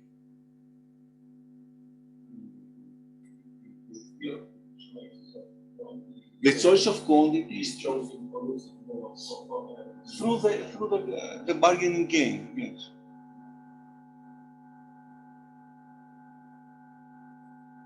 Yes. They don't compete after that. It's the end of the game. This is stage 2. So there's nothing after that. Market competition is replaced since you mentioned it, by these cooperative choices of quantities.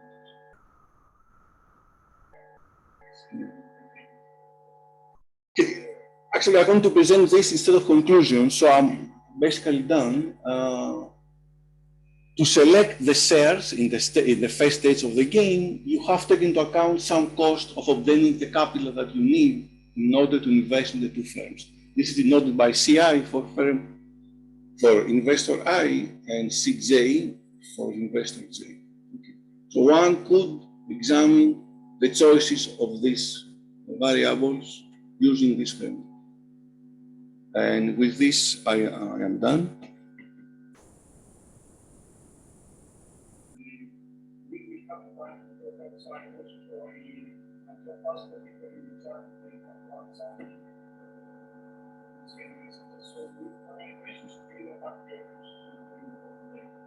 Okay. Thank you.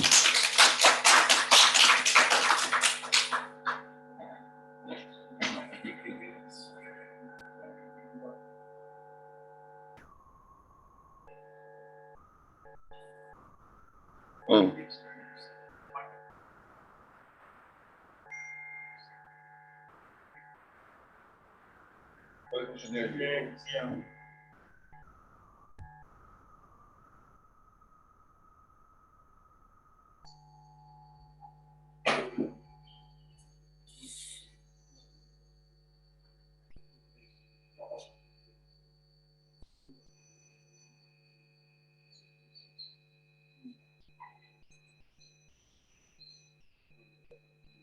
Thanks for being here.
I mean, also then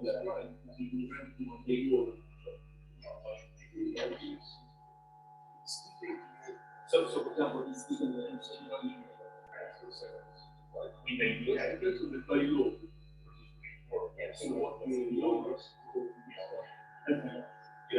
I internalized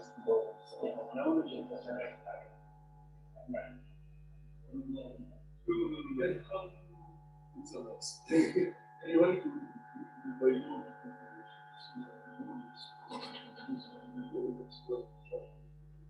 no.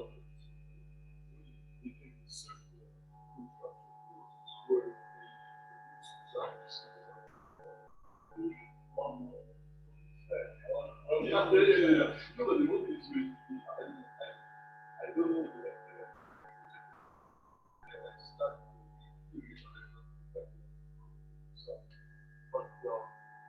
Yes, but the people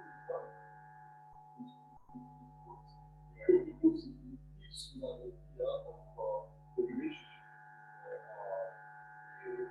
side and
Après, je peux pas écouter, donc je peux pas faire de.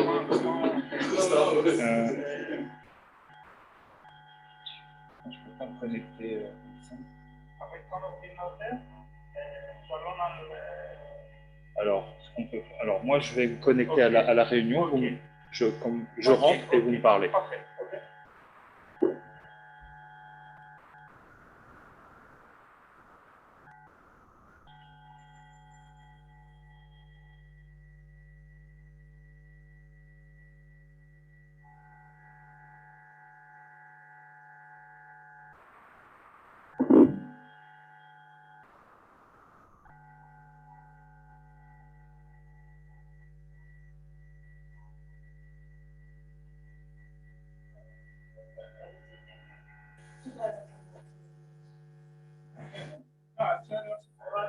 Sorry for not being able to give more attention to my guests, but I try also to solve the technical issues. Okay, thank you so much. Thank you for coming. You're not doing. No, not really. At the end of the month, so we can have time. Perfect. Take care. Thank you so much.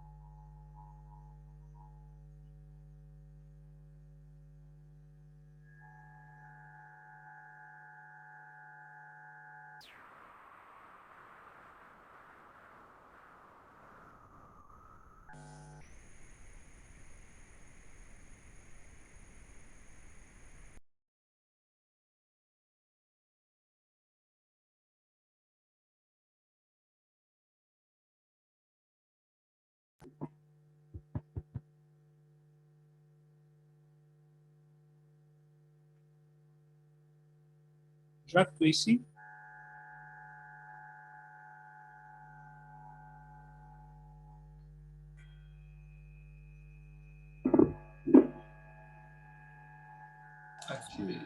Oui, alors moi je vous entends. 1, 2. Oui, 1, 2. OK. OK. Merci. Hein? Ah oui, c'est moi ça marche bien. OK, OK, parfait, merci. Si vous voulez, écoutez ici et moi je vais là-bas parler. OK. OK.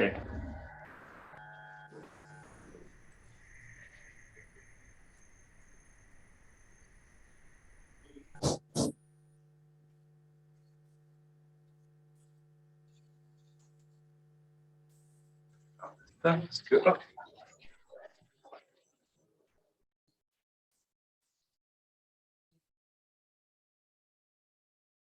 Un, deux. Si vous voulez aller dans mon bureau, OK, moi je vais pas. Vous allez entendre. OK. On va faire le test avec les deux. Merci. Micros.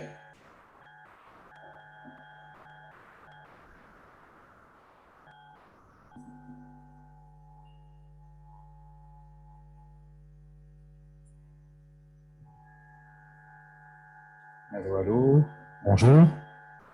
Alors, est-ce que vous m'entendez, Dimitrios? Si, je suis ici. Ok, et vous m'entendez bien? Oui, oui, parfait. Je vais essayer avec l'autre micro. OK, merci. 1, 2, 3, bonjour, bonjour.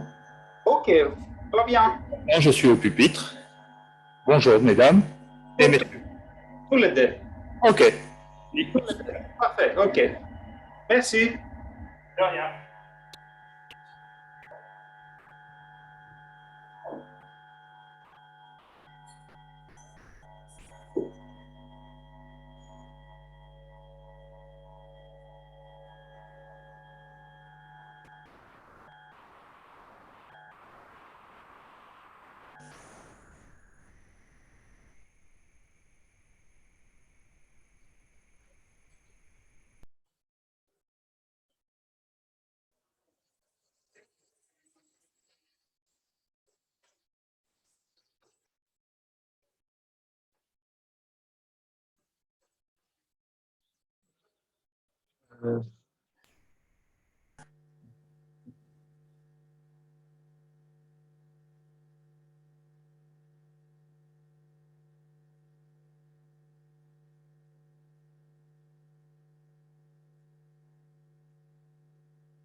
It should work again.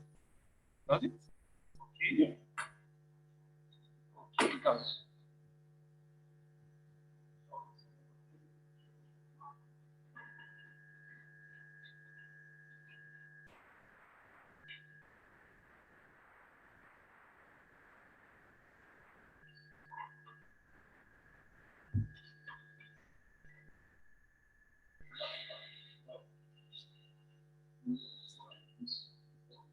Okay, we should be back, and my microphone should work. Let's see if the people online can verify that.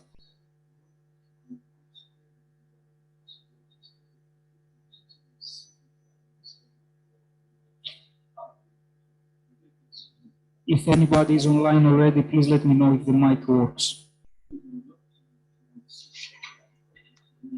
We can hear you. Great. Yes, it does. Okay, thanks.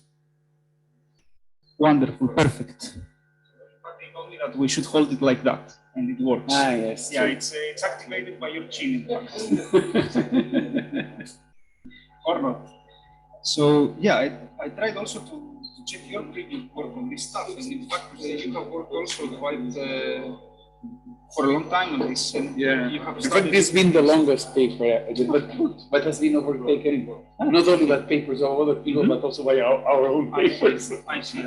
I'm looking forward to it. In fact, it's unfortunate that Professor Charlety left because she has worked on corporate governance in the past. She mentioned that I mean, more from the finance. Yeah. She's also the chair here, so she's focusing a lot on bureaucracy. Ah, yeah. So what is Patricia Charlety. Charlety.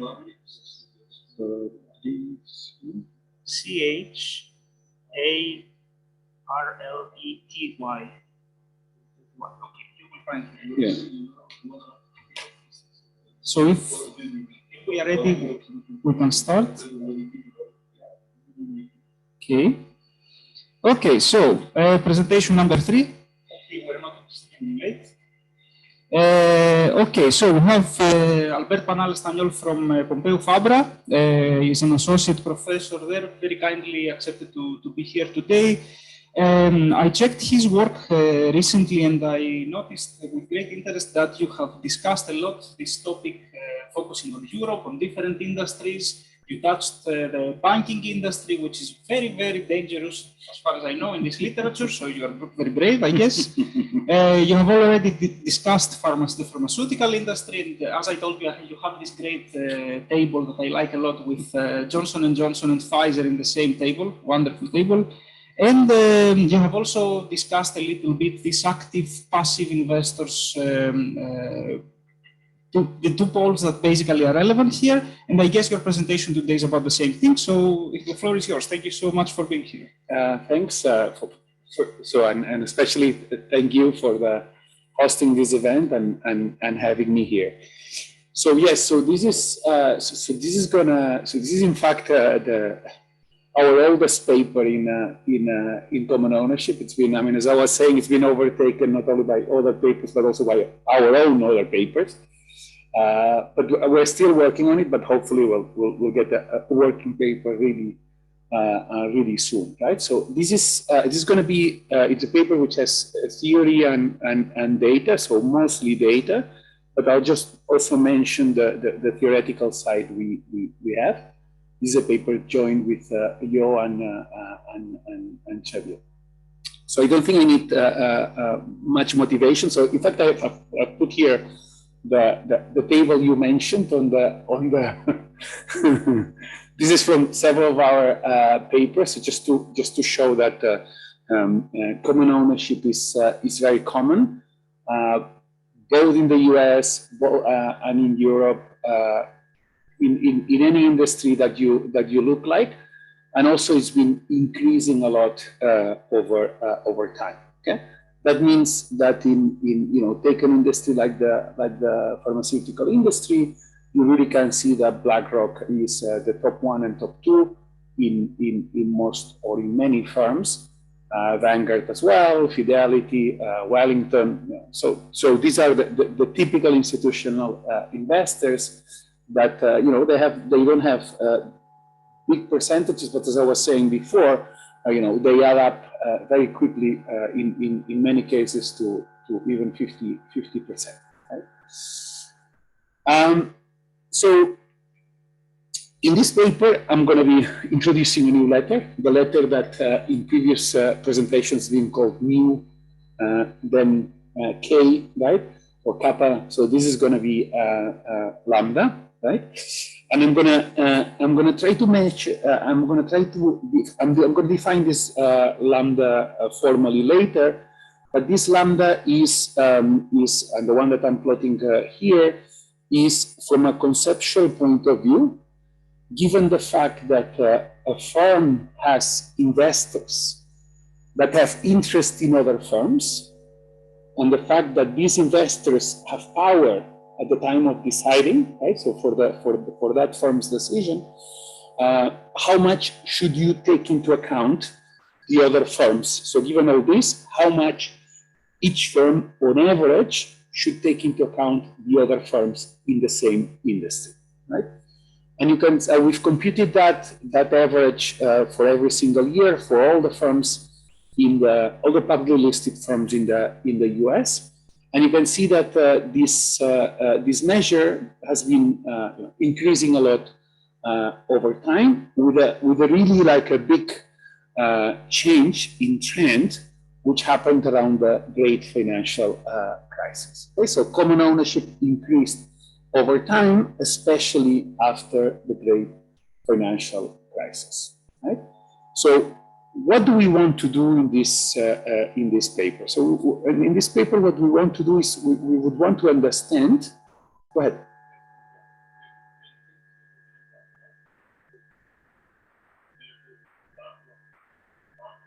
So that's one of the, I'm going to try to go back to that later, but one of the things is the merger between BlackRock and Barclays that occurred in 2009.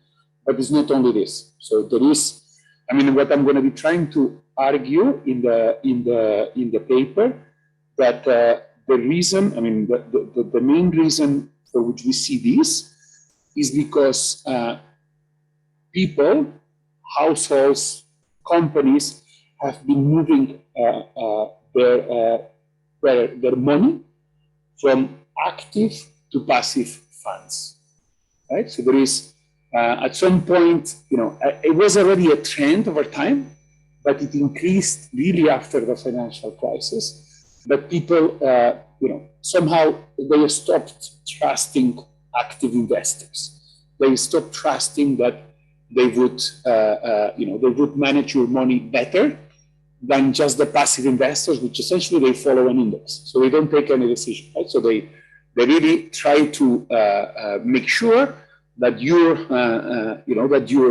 money gets the same return as the Standard & Poor's 500, the Euro Stock 50, or whatever index they follow, right?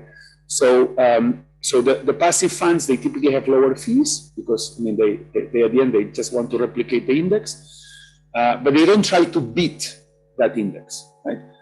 And what we've seen over time, and I'll show you a graph in a second. I have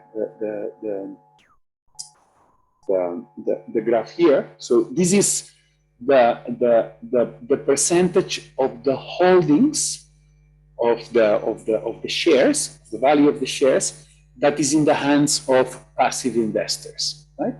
And you can see here that at the beginning was pretty constant, but then at some point they really started to grow relative to active investors, and this has been continuing, right?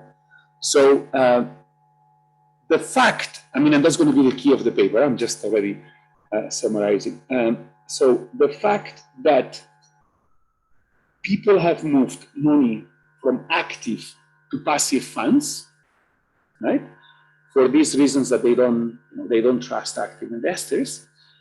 So the fact that there is this movement, and the fact that the passive funds are naturally more diversified, they are naturally more spread out across firms, right?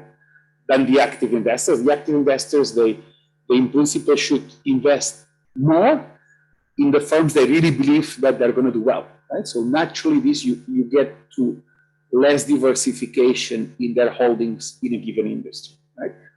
The passive investors are naturally more diversified, right? So if you have some investors which are more diversified, the passive, right?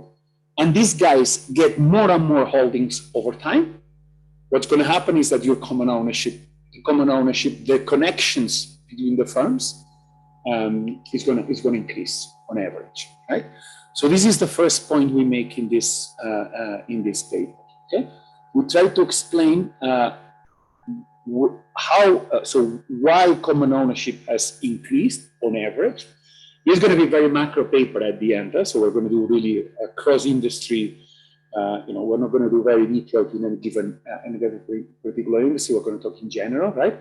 So we see that the level of common ownership has been increasing a lot, especially about around the financial crisis. And we're going to try to show you both theoretically and empirically that the cause of this is because there's been this movement from active to passive investment, and the passive investors are more diversified. Right? So that's the cause of this increase in common ownership. And then we would also want, and that's the second step in the paper, to see the consequences of that. Right? And the consequences, we're gonna look at them as well as the previous two papers on product market outcomes. For us, it's going to be markups. Right? So we're going to do this empirically. We're going to be estimating the markups using this methodology of Jan de Locker, Jan Eckhout, that's been very fashionable in recent times. So we're going to try to estimate the markups of the firms in this way, and we're going to try to relate common ownership to these structurally estimated markups.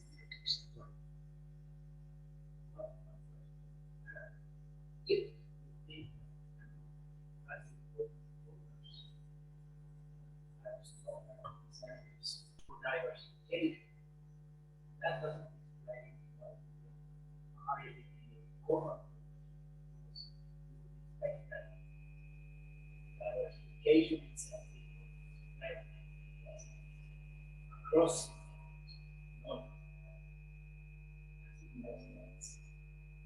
within. Okay, good.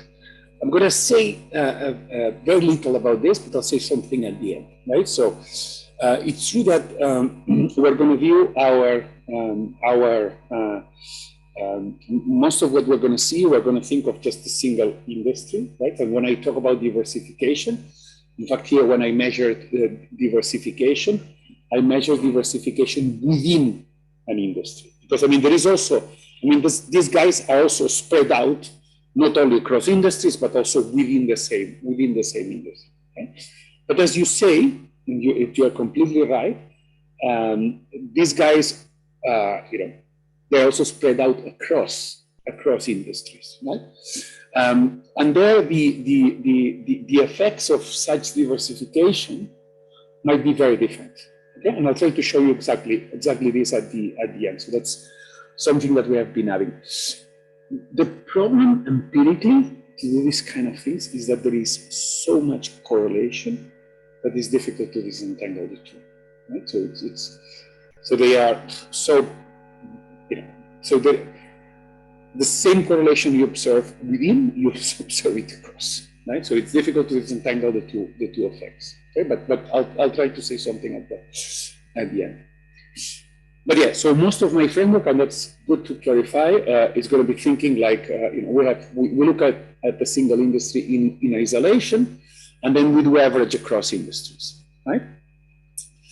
Okay, so I was saying so here is a measure of diversification. You can see that even there's been a bit more diversification over time, but what is important is that the passive investors are more diversified than the active within industries, right? And this is something that you see across all the years. And again, as I was saying, the passive got relatively bigger, So if there is the more diversified that get more shares, then naturally you're going to have more connections across firms, and therefore your common ownership is going to be increasing, right? So this is going to be the first step of our paper. Theoretically and empirically show you that as the holdings of the more diversified become more important, then that's going to imply that the common ownership incentives, the lambda, right, is going to increase. And as a second step, I'll try to show you that the increase in this lambda can be associated with an increase in product market markups, right? You can see also that the product market markups, right, across, again, this is across firms across publicly listed firms in the US. You can see that they started increasing a lot, especially after the financial crisis. All publicly listed firms in the US. Right. Yeah. And is there any study of it's difficult. We're trying to do that for Europe, but most of the data on common ownership has been based on publicly listed firms, right? Yeah, there are also situations connects this Yes.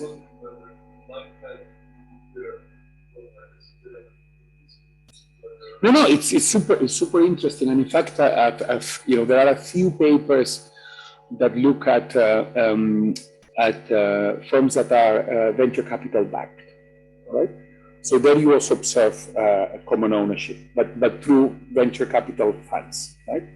And they also show that these stories of the killer acquisition effect also happens there, right? So it might happen that if I'm a common owner, I control one firm, I see that there is another one, and this is really like a startup. So start a second startup that can develop a product that can be worse for this guy, then you might shut it down. Okay, so there are also, we can talk. So there are some papers in economics that try to, yeah. Yes. Yeah. So all this literature, it's essentially 2-3 years, right? So it's this, it's recent. But I think it's also a super nice, area of the private firms, right? So in here they are not there. In our pharma paper, we included the private firms, but in the pharma there isn't much common ownership across private firms, and therefore we assume there that the common ownership is 0. Right? But this is go ahead.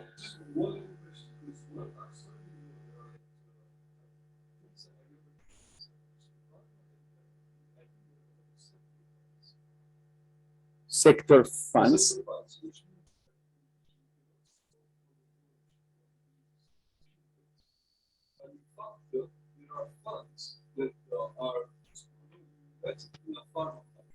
But there is a sector. No, but the big question is whether the firms are publicly listed or not. Yeah, I guess these are listed firms, but the difference is at the financial level. Yeah. Which is, if you look into BlackRock, they have a pharma fund, so Yeah. you will not find this. We have them. In our case, we should have all these, all these funds of a certain size. They have to declare their holdings. Right. And if it's someone that has a bit of shares, they need to file this 13F and blah blah blah that they need to do in the US, and that's how they source this data. Right. So you don't necessarily take holdings that are acquired following an index like Standard & Poor or No, we do. Yeah, but because these sector funds, they don't work on indexes. These are but here also, also the fidelity and also some of these asset managers, they don't work on indexes. Okay. They try to beat the index, but they don't follow the index, and they're also there. So in fact, in our case, if you look at the data, the passive, the ones that follow the index, they are less than 20% still. So the rest are active funds, so that they don't follow an index. So the thing is that they, of course, they're becoming bigger and bigger, these guys. So just to summarize, I understand when you took the data from the disclosure, which is linked to the financial authorities. Like yes, I mean, this database, I'll mention if I have time a bit where I got the data from. But yeah, so mostly, I mean, that's how these data are sourced. Okay, because I think in Europe there's a problem because these data are communicated to ESMA. It was a reason before, but they're not treated homogeneously. So you have all the financial authorities collecting data at different thresholds because under the MiFID directive there is a degree of a space for personalization at the state. And so you have a little bit of a mess. If you look into this paper is only based this is in the US, but then I have another paper in Europe. I would be interested in know exactly these kind of things. But yeah, we talk later. I mean, I think it would be it's interesting to know exactly. No, it's okay, it's okay. This is US, right? So it's just only US. And I wanted to say, So this is essentially the summary. This I wanted to say, this is the increase in markups that you can really see increasing after the financial crisis. And what we want to do is want to relate the two things. Right? Okay, so I really don't want to talk much about the literature, just to say that, of course, we all are happy to say that this is a very hot topic. There are a few, so I think we are the first that make this, this point about the movement from active to passive investors.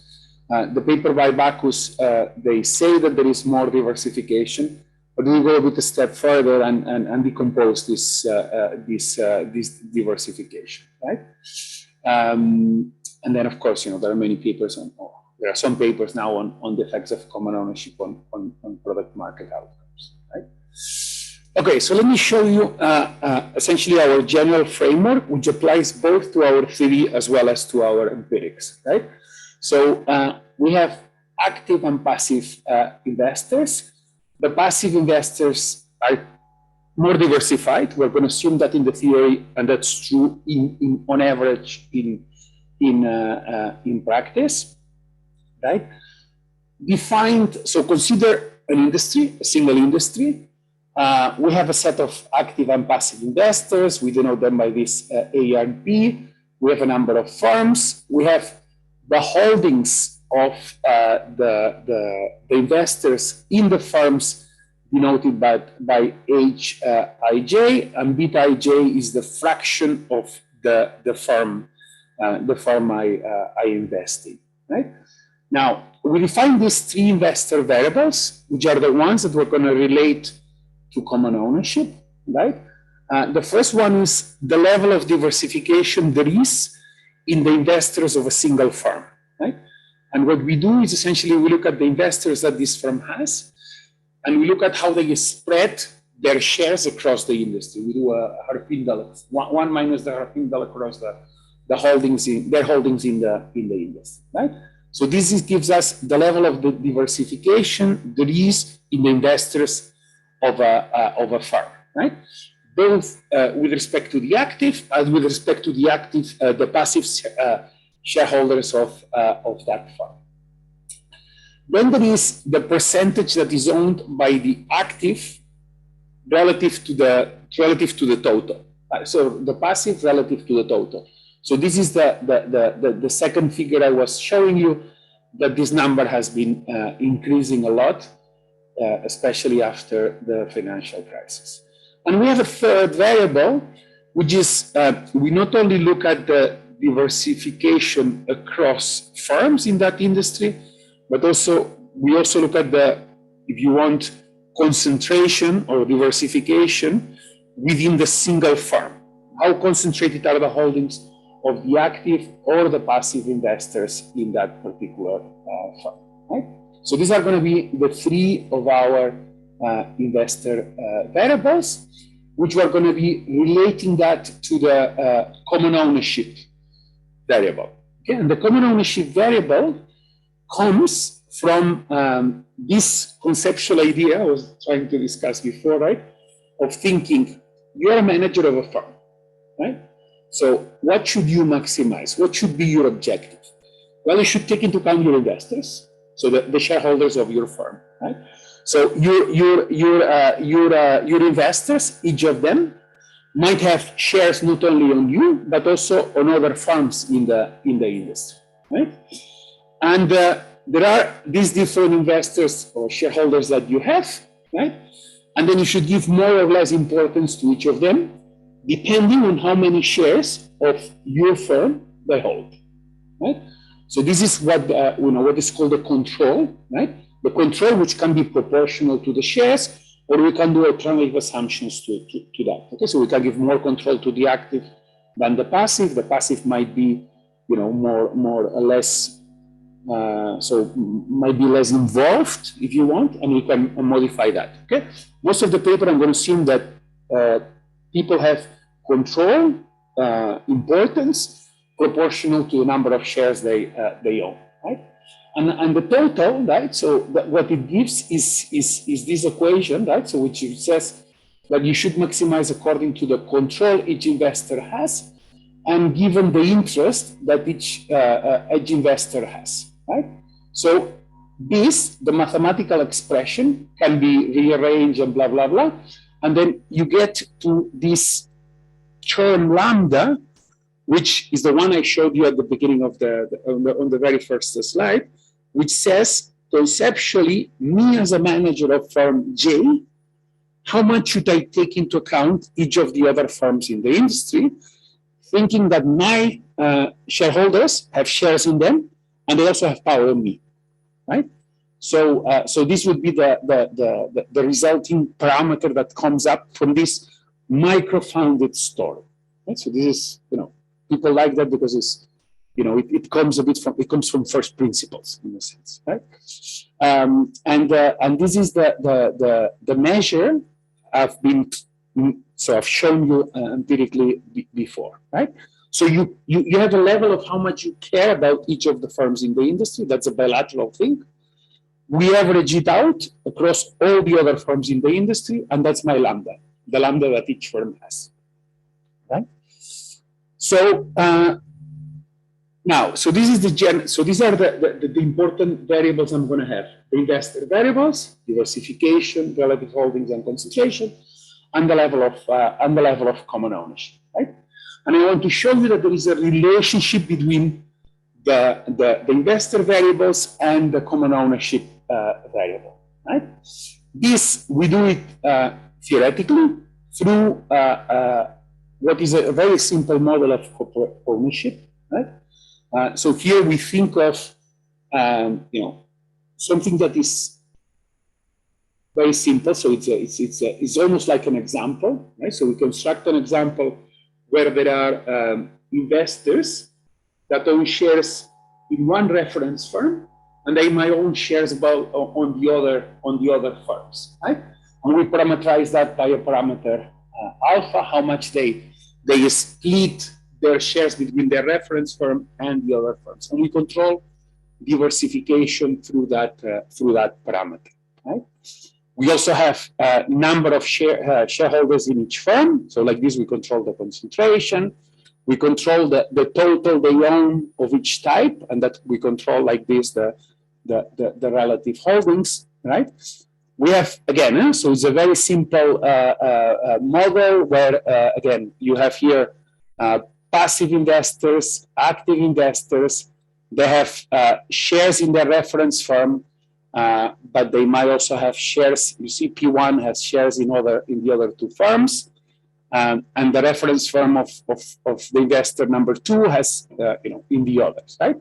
And we control with this, parameters of this corporate ownership, simple corporate ownership example, right? So we have some relationships that allows us to come back to this proposition. We can derive that formally, that essentially says that if you fix for a firm the level of diversification and concentration, giving more holdings to the passive investors right? So passive investors becoming bigger, then this should increase the common ownership of this firm with the rest of the firms in the economy or in the industry, not in the economy, in the industry, right?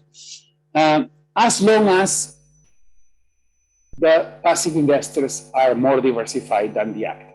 Okay? So this is essentially this intuitive idea that I was saying before, right? If you have two types of guys, ones that are more spread out, other guys that have more holdings in some particular firms.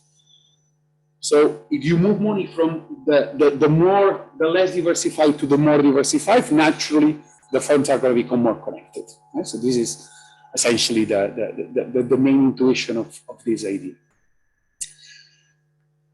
Data. So we try to do that also empirically, right? So this is our data. So that's what we source our data, right? So we have we have this, which is a really awful database to work with. This has been years trying to clean out this database. It's a worldwide database on holdings of investors in firms. So they source the information in the case of the US through these filings. And in Europe, they do other stuff, right? So they do it essentially for people in the banking industry, and that's why it's so difficult to work with. So it has some advantages, right? So I don't want to talk much about it, but so it has some advantage relative to databases that have been used, and that, for example, for CSL used. So on top of that, this database classifies the shareholders into active and passive. Right? And that's what we're going to be using to separate out the two, right? Right.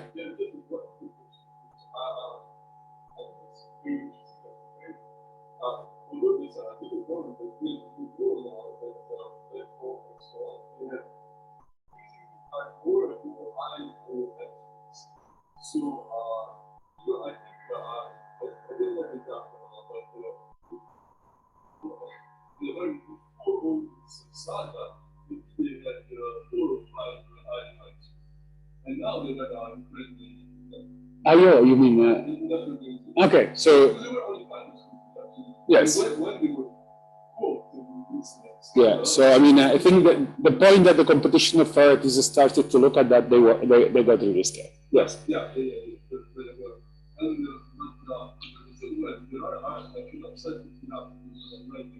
And I had written a book for so it's a very fast. But that were showing that the line between active and passive is not blurred. Completely agree. So it's very blurred, right? And let me say that also for BlackRock, right? There are some funds of BlackRock that are passively managed, and there are others that are actively managed, right? So here we also take that into account, and we consider the two into different camps, right? But indeed, I mean, here, it's the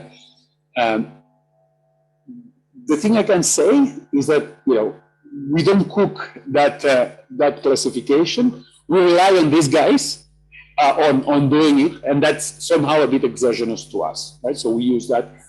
But we know that, I mean, and there is some work even that tries to do this, in not in one or the other, but some intermediate steps as well, right? So exactly. So then there are gray areas and so on. Yeah. I mean, for us, the main important thing is that one is more diversified. The only thing we care about is that one group is more diversified than the other, right? Exactly. At the level of involvement, right? In fact, the level of involvement we don't know, right? And we can take that into account in the empirics with this control parameter, which we don't know what it is. We can assume proportional control, which is essentially, one share, one vote, right? Or we can do alternative assumptions, which is, the active have twice as much power as the passive, right? But this is just, I mean, we do it as a robustness check. We don't actually take a stance on that because we don't know. But the problem here, is which means that corporate rulings that we draft and we keep associated with different fractions completed properly, certain values. So I was saying, say that you have 5% and you have 5%. You give 5 points to it. Then you step up to 10%, 10 points equals. But at 10% plus 1, you can have a jump of 40 points.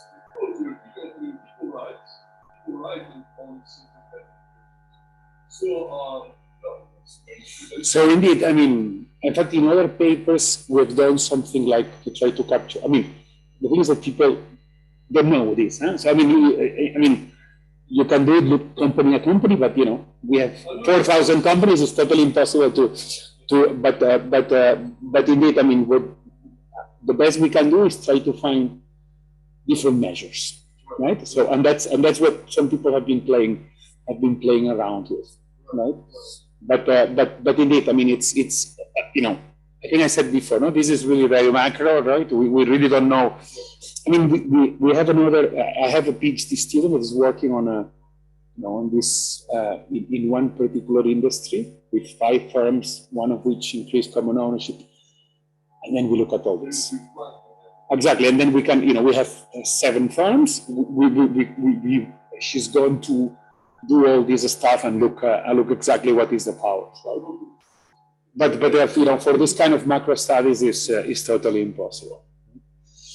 But indeed, even the classification is you know, is rough. Yeah? Okay, so this is on the data on the investor side. On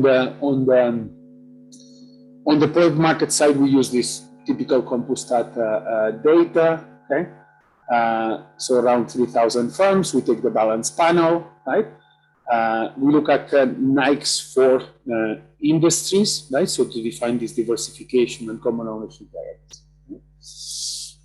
So this is the regression we run, right? So relative holdings affecting common ownership, especially, and that's going to be our main variable of interest, the alpha 2, when the passive are more diversified than the active. Okay? So this is going to be our main variable of interest. Essentially, this, you know, according to our theory, that should be positive, right? We have different functional forms, different ways of computing the standard errors. But what is important is that you can really see that you know, that this effect, you know, the effect of moving holdings to passive, so increasing the relative holdings, increases the lambdas, right? Especially when the passive are more diversified than the active. Then we do the composition. We have this lambda that other people have used. We decompose that lambda. So the lambda, I think, is like a kind of how much we are linked through common investors, right? So what we do is we separate these links into 2 parts: links through passive and links through active investors, right? And then the overall lambda is essentially just a combination of the 2, right? And you can really see, okay, so this is in black is the same line I showed you before, the increase in lambda, right? On overall lambda, the level of connections through firms. And you can see that the level of connections through active investors has been pretty flat. What has increased, and in fact, you know, from almost 0 to a very significant number, is the connections through passive investors. Okay?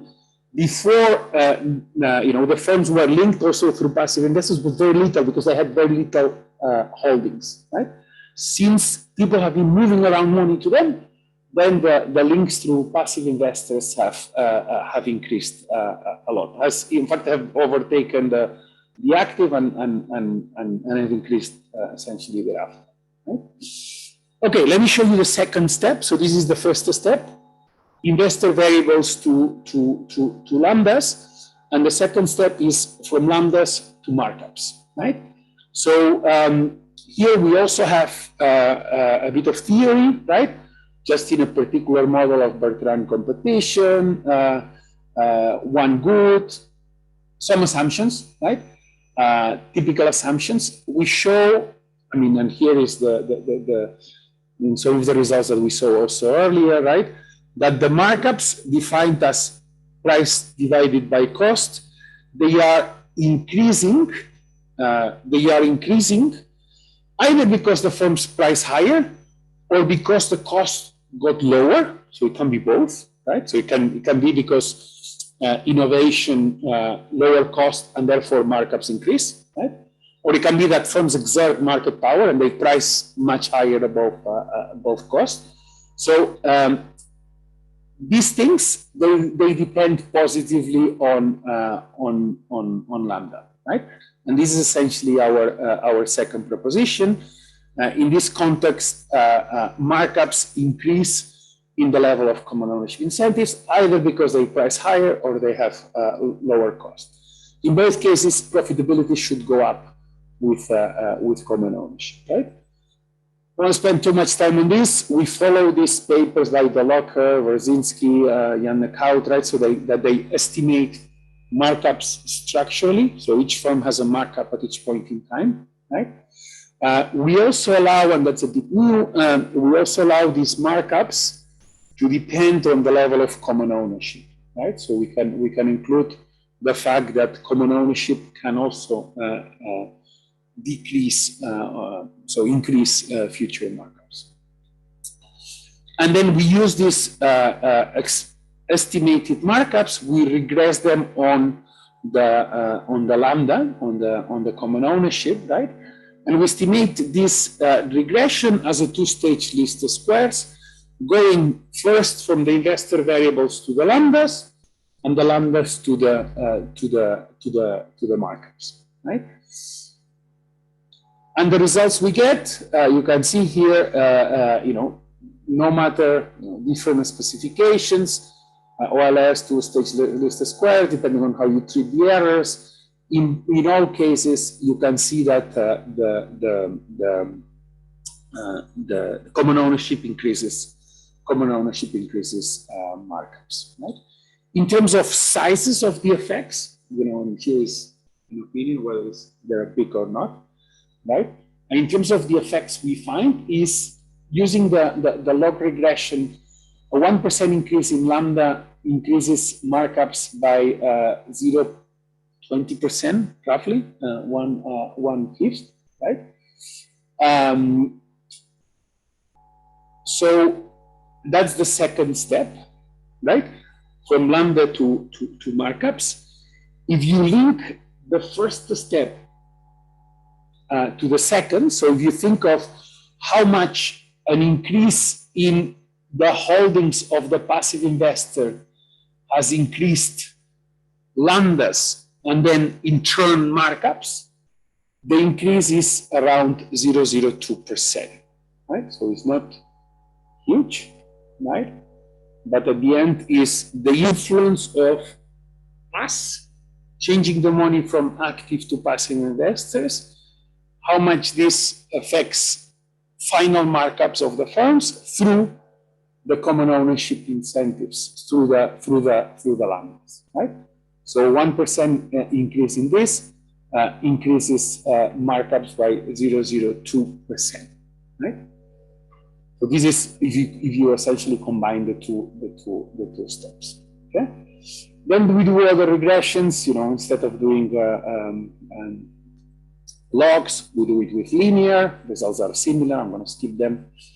Then we do these alternative assumptions of control. Right. So this is our main regression is assuming one share, one vote. Right. Then we do other specifications by giving more power to the active, which you think is probably more reasonable, right? The results get weaker and weaker, right? So the more power you give to the, so the less important are the passive in the whole, in the whole story, right? then what our story becomes less, the effects rates less strong. They're still there, right?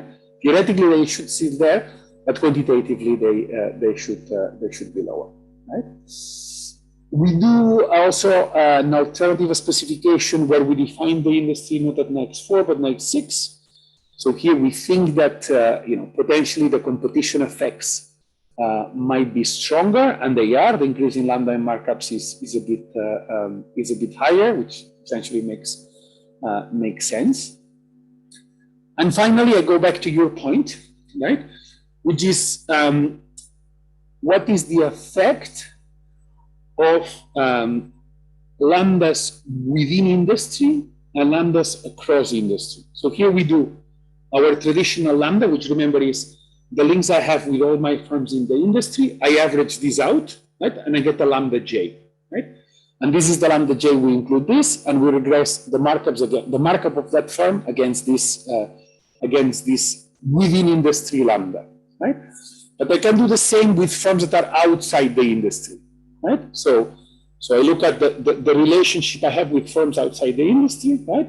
And I, with each of them, and then I do an average, right? And this I call it lambda outside, right? And you can see that the effects are completely different, right? So it's a negative effect. So here is, so we don't know. So I mean, also we don't know what happens across industry. So we don't even you see. So it's not that this industry. I mean, these industries might be vertically related to the firm to the industry we're thinking of, or completely unrelated. In fact, Dimitrios has also a paper that, I mean, according to this, he has a general equilibrium paper that essentially gets this as prediction, right?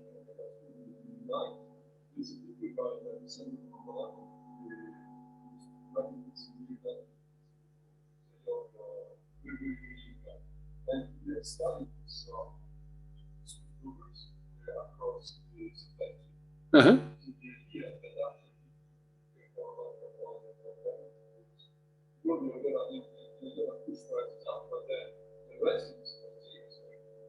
Exactly. Yeah. It can be indeed related. Yeah. In fact, here someone told us once that we could do this.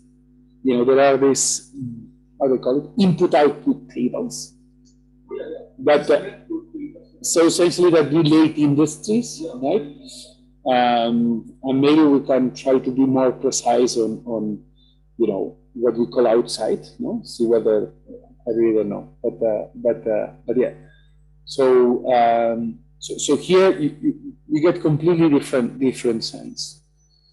And in fact, but you see the fact that this guy is still higher than this means that if lambda overall within and across they all increase and increase by the same amount, I still have a positive effect, right? So which is in a sense, in fact, I know that I look at it, the effect is much higher, right, than our. So in fact, this effect that we see here might be really you see what I mean, a combination of the two, right? So again, this regression is a bit. We put it here completely as an extension, because the correlation between these variables is very high. So so a firm, take Johnson & Johnson, right? So if you look at the correlation of the lambdas of the firms within the pharma industry and across industries, banks, cars, whatever, completely indifferent, the correlation of this is very high. So this would go a bit against your thing that of the importance of this sector, of the sector funds, because you would expect, you would expect that if these sector funds are very important, right, So you would see less correlation, no? So you would see more, maybe some firms with higher common ownership for the industry than outside, and this at least on aggregate. So it might, again, so here, it might be interesting to look a bit more at particular industries, right? So and then do more detailed analysis. But yeah, so across there is so much correlation above 0.7. So this regression might suffer from multiple linearity as well. So, and I stop here. Then we do different treatments of the fixed effects. Just to skip this. Go to the conclusion. Just as I was saying, so what we try to do is theoretically and empirically two things.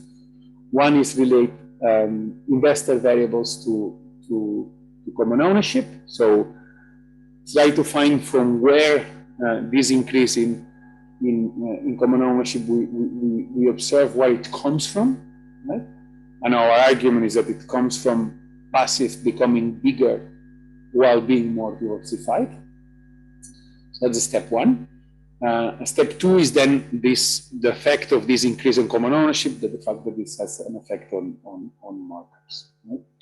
So this, at the end, we link, if you link the two steps, we link the increasing markups that people have documented in these macro papers to potentially this financial fact that we see, that is the movement from active to passive funds. Right? Yeah, and all this robustness. Thank you. Go ahead.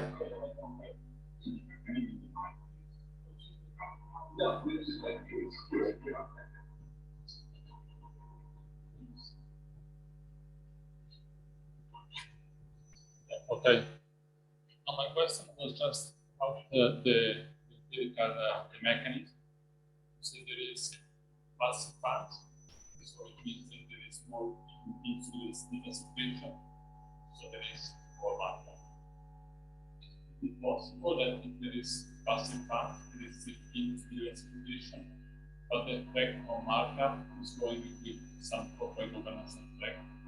For instance, some passive funds, they put less pressure to managers, so it's maximized. I don't know if you can decompose the markup, see which part is by cost. Yeah, it's a good point. We cannot, I mean, the way in which we thought our theory was more thinking about market power or lower costs, but you're pointing at another channel. Yeah. And these guys, they claim that what you mentioned. And so at least, BlackRock and so on, they say that they engage with companies and they try to improve them, right? So the question is whether this probably is not through cost. So it's another as you say, corporate governance might be another channel. Right?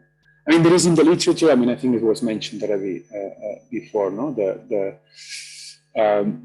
there is a lack of we see effects, right? So, but we don't know much about the channels of influence. Right? And indeed, one might be this one that you mentioned. Thank you. Can we make questions from the online participants? Can we make questions? Go ahead. Okay, thank you so much. I just wanted to ask something on the, you have this assumption on corporate control.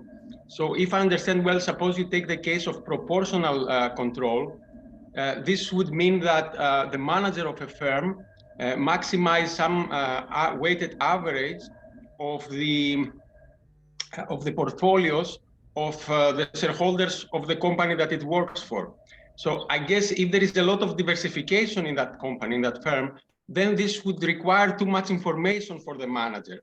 So I don't know if there is any evidence from the finance literature on whether there are dominant shareholders or not, and whether this is let's say the dominant assumption about what do managers maximize. Thank you. This is super important question. Huh? So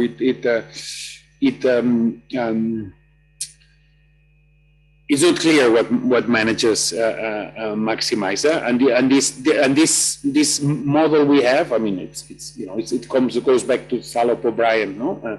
Salop-O'Brien model. It looks theoretically very nice, so it makes a lot of sense. I think that the part of the portfolio interest that probably makes sense. The question, I think, as you point out, is the power that each shareholder has, right? So this is less clear how you go from interest to exerting influence, right? And I think we don't know much about this. So in fact, in another paper, we're trying to see whether we can infer that from the data, okay? Because I mean, if we were to do it like conceptually, we would need to look in detail in each firm. So the question is whether we can back it out from the. And that's what we're trying to do. I mean, these guys. I mean, at least the BlackRock and so on, they claim at least that they are really involved, right? So although they are diversified across many firms, they try to engage with the firm, right? Whether actually this at the end goes to an influence is another thing. Thank you. Even though it says we are not considering actually the work of my proxy. Yeah. Because actually they say they are engaged. Those who do the job of monitoring what they can do. They are proxy firms. Yes. But then I'm not sure if it's very explore reputation balance and proxy by proxy advice. I'm not sure it's very much explore. Yeah. There is some. I mean, but this is really going more onto the finance literature. But I mean, and they look at whether they vote together or not, the funds of the same, but I don't think there is much. But some papers, yes, I think. Go ahead.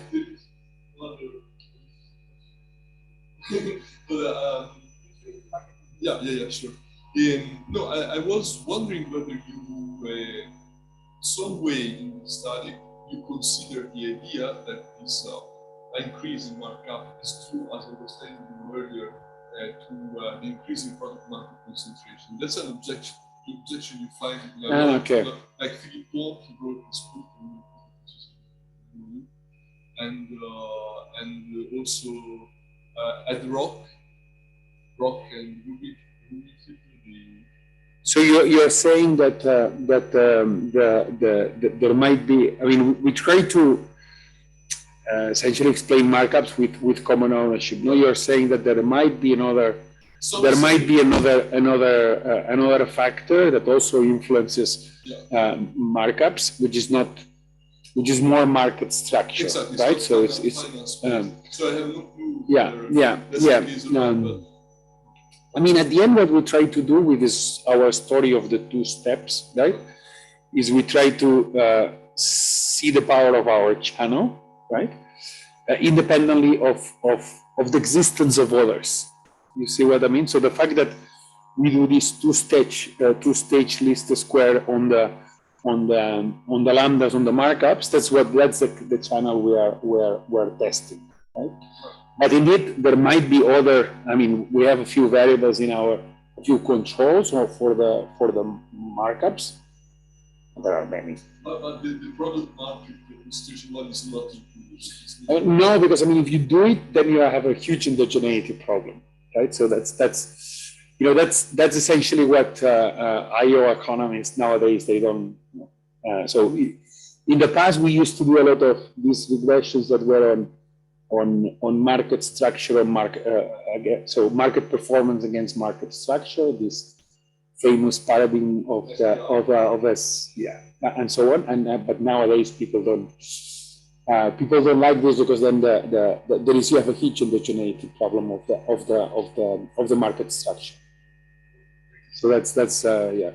So in fact, that's the same reason for which we don't include, we don't do the MHHI, right? So so what essentially Salop O'Brien say is that there is an effect of MHHI on outcomes, right?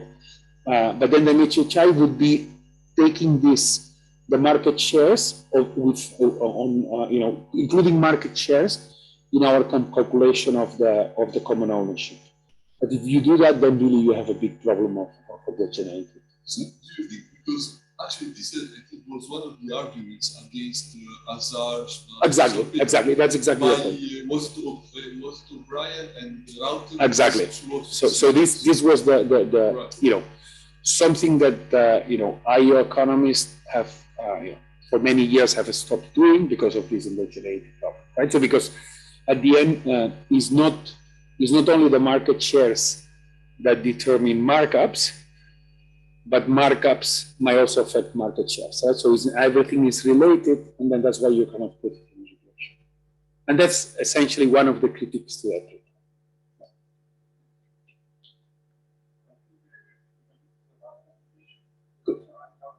Sorry. It's yours. Thank you. So yeah, we were ready for the last presentation. In fact, of course, if more questions, we can get back to it during the lunch. And yeah, so the last presenter, So the last presenter is my co-author, Richard Rubel from Lyon Business School. Yeah, I see a microphone back there. I will come get it. So I think we are among the people. Sorry? Yeah, we do. So yours should be in the very end. Okay, but do you want to use an updated version? No? Okay, fine. And yeah, we have been working on these things since basically since when I met Runstenbaka in Erie. Like we met in September, and then 2 months later I was in Lyon, and I told him about this stuff. In fact, I learned this literature from Kostas Papadopoulos, who is the one who actually posed the question from the online participants. And in fact, we started thinking about this from the viewpoint of the real options, and I guess Richard will give you a better description of it. I will fetch my mic, and the floor is yours. I don't know about giving a better description than Dimitrios would, but yes, this is so this is our joint work using or looking at overlapping ownership, which was a topic that Dimitrios arrived back from the conferences and looking at this institutional feature, if you could call it that, and its consequences through the lens or the prism of the models or that we're more familiar with, that questions of investment dynamics. And so this has kept us busy. We'll take as a given that overlapping ownership is an important phenomenon, and that it affects firms, that it endows managers with an objective function where they're going to internalize the effects of their choices on rival firms. And with that as our starting point, it's pretty direct, as in the previous presentation, to suspect that overlapping ownership may have effects on product markets and may soften competition. But the point of view that we want to take is that some of the choices that are most closely connected with strategic, with CEOs, with strategic decisions in the firm may be just very generic things like expansions or market expansions, capacity decisions. And by doing this, what we hope is when we see around us a wave of literature that looks at the effect of overlapping ownership for strategic decisions, the more indirect effect on other choices or long-term decisions that firms make, and where there's an understandable focus on innovation and R&D decisions and how those are impacted by internalization, so indifferently due to common or cross ownership, we're going to take the perspective that there are a lot of other industries and a lot of other firms in the S&P 500 that don't always have high research intensity. And that for these firms also, there may be impacts or important impacts of overlapping ownership. So we're going to think of supermarket chains that have common owners and they'll do some R&D, but clearly there are other choices. And so we want to look at those choices and how they're going to be impacted. It might be natural to talk about pharmaceutical examples as we go along and do the model. Pharmaceutical is R&D intensive, but you can think there are different segments of the pharma industry like vaccines where the intellectual property is less important and having a global supply chain and production facilities, these types of capacity decisions are important. So a kind of example to think about is as we run through the economic formalizations might be that. And by studying this and working on it with the tools that we're familiar with, we find is overlapping ownership or internalization, I'll try to say it that way, it's clearly going to have anti-competitive effects on some firms. It's clearly going to cause some firms to be concerned about the effects of their choices on the competition. And so if you're a pharmaceutical firm that's thinking of entering the market, you're the second vaccine producer to arrive, you may take into account the effect that building your factory is going to impact the profits and impact your significant shareholder. So we're tempted to, if we think of strategic capacity choice, there's going to be anti-competitive effects of the sort, well, you might be less likely to enter, you might enter later at a smaller scale. And that's a first kind of range of ideas. But in addition, if you step back a little bit further, if some firms act less competitively, then more broadly speaking, that creates opportunities for other firms. If you're ahead of the game, if you're entering before a follower, the fact that the follower has a softened reaction means that you have more of an incentive or you benefit more from your investment decisions. So the fact that there are anti-competitive effects for some firms is going to create opportunities for other firms ahead of that. And if firms are competing, there's a positional competition to be the first to enter a market, then to think that this ex post anti-competitive effect is actually going to create some ex ante opportunities which might enhance competition. And so this is the way that broadly we're going to be able to say, credibly with standard story that, well, ex post you might see some anti-competitive effects, but ex ante, even beyond effects on R&D, with just straight capacity choice, you might see things that, or you might see some more subtle or efficiency building effects. And then as we make it through the presentation, which is our ticket for lunch, if I get to the end of our work, then I'll be able to point out that you can go even further beyond this kind of ex ante ex post story and say, there's some other potential, or at least interesting for researchers, effects that overlapping ownership might get you to shift your strategy, might get you to behave in a different way from what you would have if you didn't internalize. And this can also be competitive. So we can point to an example that we'll hope we won't find too artificial, where internalizing the other firm and vice versa is going to lead to larger capacities for a reason that hopefully won't look too weird by the time we get to presenting it. So that's the objective of the talk, is to run through these sorts of ideas. There's a similar, if this is not too much of a tangent, but when people talk about cartels and leniency programs, there's a kind of similar ex post ex ante argument. There's this kind of Spaniel argument that, well, if you make cartels more, let me do that, it's a tangent. But there's something about, if you're more profitable ex post, then that makes more ex ante competition, this kind of stuff. Let me focus on what I should, which is, after a first wave of literature that would connect overlapping ownership with product market effects, there's an increasing group of papers or studies that look at strategic effects of overlapping ownership, and these come in a variety of dimensions, whether it's the positioning of firms in a quality spectrum or entry models, a lot pertaining to innovation and R&D. And so this is the kind of literature that we hope we're going to contribute to with this kind of story, using what we've already done it to some extent, and here hope we've been able to push things further. So objective here is going to show you what we do. There's some economic formalism. Some people in the room are quite familiar with these tools. I hope I'll present them in a way that's legible.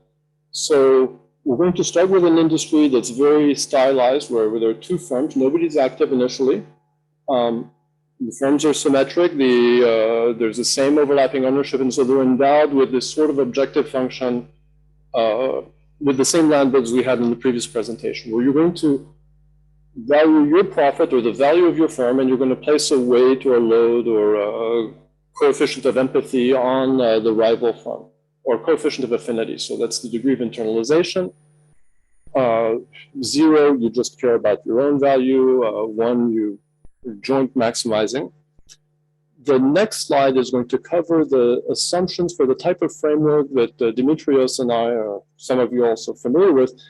It's really a framework that's kind of between industrial organization and corporate finance, and it takes some elements of both. So you'll see some familiar things like a Stackelberg model, and you'll see some other things like how a market evolves over time, because we're going to have a dynamic model of how firms enter into a market. So what we do is basically, there was a make or buy decision, and so we bought rather than made, and so we're using a model that's well established on literature. It makes some very specific and restrictive assumptions, but it's a model that people use where we say there's an inverse demand, which is linear. It's subject to a stochastic shock, meaning that there's a demand shock xt that fluctuates over time with a stochastic process. That's the second line. What this shock does is it pivots the demand curve, and it pivots the demand curve around the horizontal axis. So it's as if you have a shock to the willingness to pay, but that leaves the market size or the potential market size constant over time. This, think of it if back to the vaccine example. If it's a vaccine, people have a more or less urgent need or desire to purchase the vaccine, but the total population that might be interested in stays constant. So this is the demand. Restrictive assumptions are that there are no production costs. There's a linear cost of capital. You need to build capacity at a constant cost.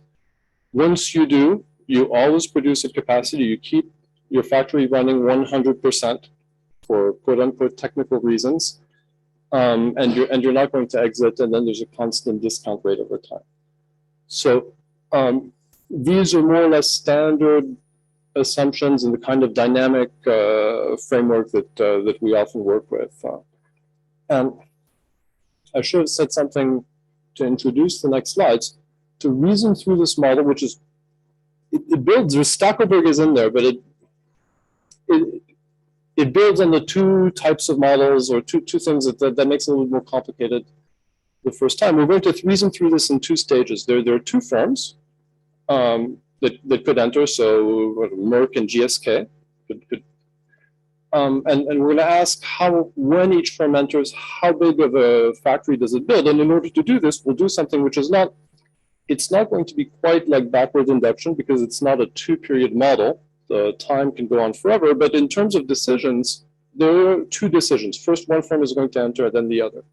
So we're going to start with the second firm that enters, the follower, and that's what's started on this slide. So the follower, so if your rival has built their factory, and so they're already an incumbent in the market, we're going to think of the decision that the follower makes to enter.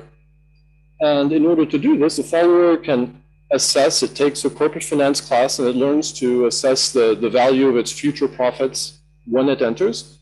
And so this value depends on the time, the moment at which the follower is going to enter, which is the capital T in this expression. And in order to decode this expression, this one is okay. One of the later ones might have a typo. What you're going to see as a follower is until you enter, until the moment T when you build your factory, because of internalization, because you perceive the interests of your common shareholders, you place a positive weight on the flow profits that the incumbent is making. So if the rival pharmaceutical has built their factory, that creates a profit flow, it's a monopoly profit flow, a certain rate of this is something you perceive as the follower. And so this conditions the way you perceive the value of your assets. Once T is hit, once the moment at which you build your factory arrives, you build your factory, you then perceive a duopoly profit flow scaled by the demand shock from then on. And the duopoly profit flow, the second bracket is the price, so the inverse demand. The third bracket, lambda QL plus QF, is your perception of the duopoly profit flow because you care about lambda of the rival's profit. And then you subtract your cost of investment or the cost of building your capital at time t. So there's this at least complicated looking objective. And here is where we're going to use a second time something that's not quite backward induction, but there's a two-step decision process. At the moment you build your factory, you're going to decide how to scale it, whether to make it big or small. And you also decide at what moment to build your factory. So we work through the decision process backward by saying, well, let's first look at the factory size at a given moment when you build your factory. Then we'll step back, and once we've solved that problem, we'll just say, well, what's the right time to build your factory to start with? So from here, we'll start to see a little bit more of the effect of internalization, and I hope we'll start to see this framework fits with some things we've talked about today. So the profit that you would get as a duopoly, when you solve from the preceding slide, there's a result that says that the perpetual value of getting the random flow xt forever, it grows at rate mu, and so the discounted value of that today is xt over r minus u, and then there's a Stackelberg profit, which is multiplied. So once you've entered the market, there's a perpetual duopoly that operates, and you can figure out the profit of this duopoly, and it's really just a more complicated looking thing that's really just what you teach in undergraduate classes when you do this Stackelberg model. So you can solve this, find the optimal quantity for the follower once it has entered the market with this perpetual flow, and that you get the expression here. And you can take this expression and get the payoff. So this is a type 1 list. It should be for lambda strictly smaller than 1. One of the first small findings was exciting for us was, well, with internalization, one of the things that a leader can do is it can make it unattractive for the follower to enter, which in this kind of stylized model, that's really weird because the market exists forever. The demand shock X can grow arbitrarily high. And so it's really hard if the fixed cost is constant to keep somebody out of the market. And yet here, so special to overlapping ownership, with overlapping ownership, there's this possibility of blocking the entry of the outsider. So this seemed exciting to us at the beginning. It turned out not to be so important when we solved out the whole model, but by choosing a large enough queue, a large enough capacity, the existing pharmaceutical firm can make it so that the other never chooses to enter. Which is, I think, something you see in some empirical work, this kind of idea that overlapping ownership is going to dissuade entry. Another thing that you see right from here, from the onset, is more internalization means that as a follower, you're going to react, you're going to soften reaction function, you're going to care more about the effect of your profits on the leader. And so that makes you want to choose less capacity. You build a smaller factory because you care or you internalize some of the effect it has on the existing farm.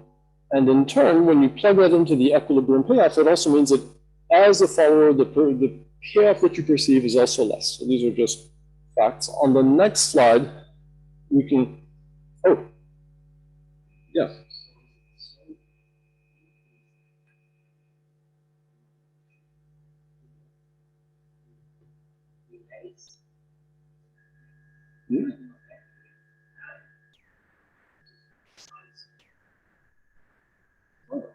So let me think. Here we're saying so far that it reduces QF, so it's going to reduce the size of the entry. You build a smaller factory, and indeed, your insight is right. When we look at the timing, this is going to, one of the repercussions also going to be that you enter later. So when I said part of what the model does is to trace out a number of anti-competitive effects of internalization, here we're able to map out a number of, you have a smaller factory, and it arrives later, so we're able to do a number of these things. And potentially you could block the leader, although this turns out, it's a spoiler, but it turns out not to really happen, at least in the model that we have. So going back to undergraduate days, I went and we've talked about this, and so tried to do it cleanly in PowerPoint and map out the reaction function of the follower. And starting, so gray would be the baseline case without overlapping ownership. And the point of the straight basic Stackelberg model is that as a leader, if you anticipate the follower's behavior, then you're going to select your preferred point on the follower's reaction. And so it's the lowest or the tangent isoprofit curve. What the preceding slide was saying is putting a lambda in, putting an internalization is going to soften the follower's reaction. So it's rotating the follower's best response inward.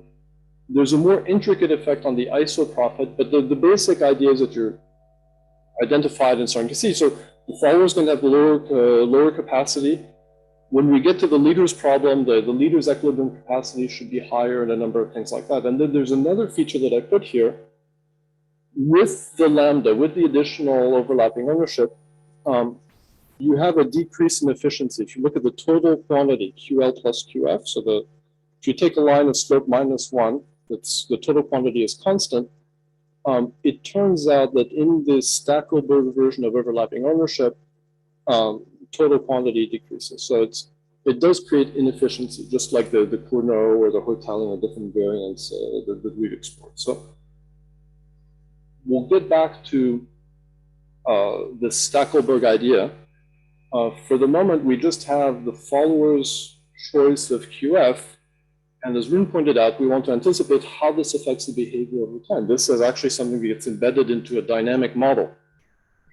It's good to do this in a more seminar format than for a conference. In terms of when it is that you build as an entrant to your factory, there's tools to address this. So suppose that the incumbent's factory is not so big, so they're not going to block you forever. They leave room for you to enter. Then you have what's called expansion or a real option. And the way to think of this option is to say, okay, you could build your factory. You have there's an uncertain market with a stochastic shock that evolves. And so when the market reaches a size that you find is attractive enough, then you irreversibly commit resources and you enter this market. So until you do, because of overlapping ownership, you perceive what's called a dividend. All the time that the existing firm is earning profits, this is profits for your shareholders. And if you're sensitive to that, that's something that you value as the follower. So this dividend is one of the consequences of overlapping ownership. And the other consequence, as Rune pointed out, is, and you also know that once you arrive in the market, your payoff is going to be smaller because of internalization. So these two things together mean that you hold an option, but the dividend decreases with internalization, and the terminal payoff of this option also decreases with internalization. So in that sense, he was quite right to say it's going to delay your entry into the market, and it does so for these two reasons. The methodology with these models, it's a bit heavier. In IO, we don't use it so often, but there are a number of conditions. It has to be that there's an asset equilibrium condition that you're willing to hold this option. There's a boundary condition, value matching, exclude pasting. These I should leave. Maybe we've got the point that lambda raises the dividend terminal payoff, and that's the important point here. But this is kind of a well-known situation. So when you take it and solve it, the first two conditions point to a specific form for the solution. Actually, the C should be deleted here. You pointed that out yesterday. So you can solve for the value of a firm or the follower firm under these conditions, and then using the value matching and smooth spacing conditions gives you what's the optimal policy for the follower. So the incumbent has their factory. You're choosing when to build your factory. QF is the size, and XF would be the threshold, the level of demand at which you commit funds and build this type of factory. This XF, it's a function of different things, but in particular of internalization, a higher value of lambda raises XF, which in this framework means that you're going to wait longer for the market to reach the favorable threshold that you're waiting for. There's a more subtle point on the slide, which I think let me focus on something else because it's not, I don't think it's so important. Going backwards, this was the decision of the follower. GSK has built their factory, you're choosing when to make yours and how big to make it. Now, the second stage in all of this, and what keeps us busy, is well, when is it the GSK is going to build their factory? And how big are they going to make it? How does the leader or the first firm in the market behave? And so having solved the follower stage, you can move to the leader stage. There's a similar, pretty elaborate expression that gives you the payoff if you build a factory right now when the value of the demand stock is X and you scale your factory and make it the size QL. Then for the amount of time until the follower enters, you're going to earn a monopoly profit. There's a fixed cost of entering the market. And then once the follower enters, then you anticipate a duopoly profit, but you also perceive some of the follower's value. And so there's a lambda term next to the QF star on the bottom line. And there's a lambda term next to the other QF star term because you also perceive some of the follower's fixed cost when it enters. So these two things impact you as a leader. So this, here, apart from the introduction of internalization, we're very close to existing literature.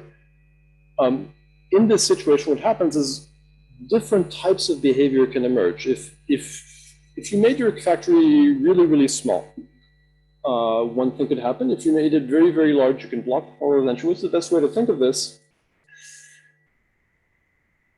It's going to be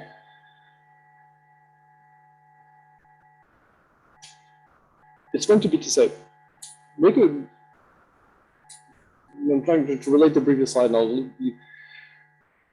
If your factory is small, then it's very likely that the follower's threshold will have been reached, and so they'll enter immediately. And so in a dynamic context, there's a situation where if you choose a capacity that's small, then you may have the follower arriving right on your heels. So you get your vaccine factory, you can operate it a sliver of a second, the follower observes the size of your vaccine factory and arrives instantly. In that case, their stopping time, the moment at which they enter, is 0. And so we choose to call this accommodation because that's what people call it in the literature. It's a little bit different from accommodation in the classic undergraduate version of this because it's not a continuous time model, but this is what looks the most like accommodation.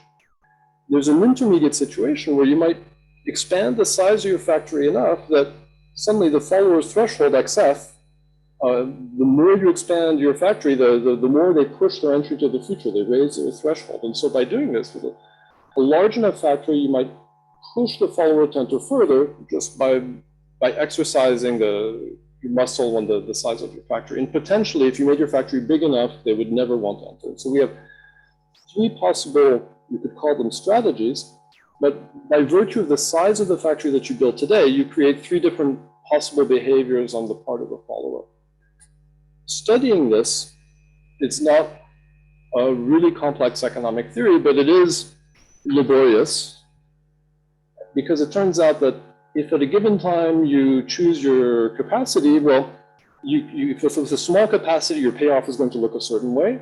You'll have immediate entry, and so one of the terms is going to disappear because T is 0. If you have a intermediate capacity, then both of these integral terms are non-trivial. And then if you have a very large capacity, then the other integral term goes away. So there's a payoff function, which is actually, you have to be careful in manipulating it. And so what we ended up doing is we ended up saying, if you map Q, which is QL, the leader's capacity, and if you map the demand state or the value of the demand shock, there are different regions lead to different types of follower behavior. So the Alepps, they're a little bit small on this slide, but when your capacity, if the demand state is very low, at a low X, so kind of on the bottom of the square, the demand shock is very small. No follower will want to enter immediately. It's just unattractive to enter. And so in this lower zone, really the 2 possibilities that are meaningful for leaders. So well, make your factory, you're going to maybe trivially or non-trivially push the follower's entry into the future, but in any case, the follower is going to enter later. And if you make your factory big enough, then they're never going to enter. So those are the 2 zones, Aleph D and Aleph B.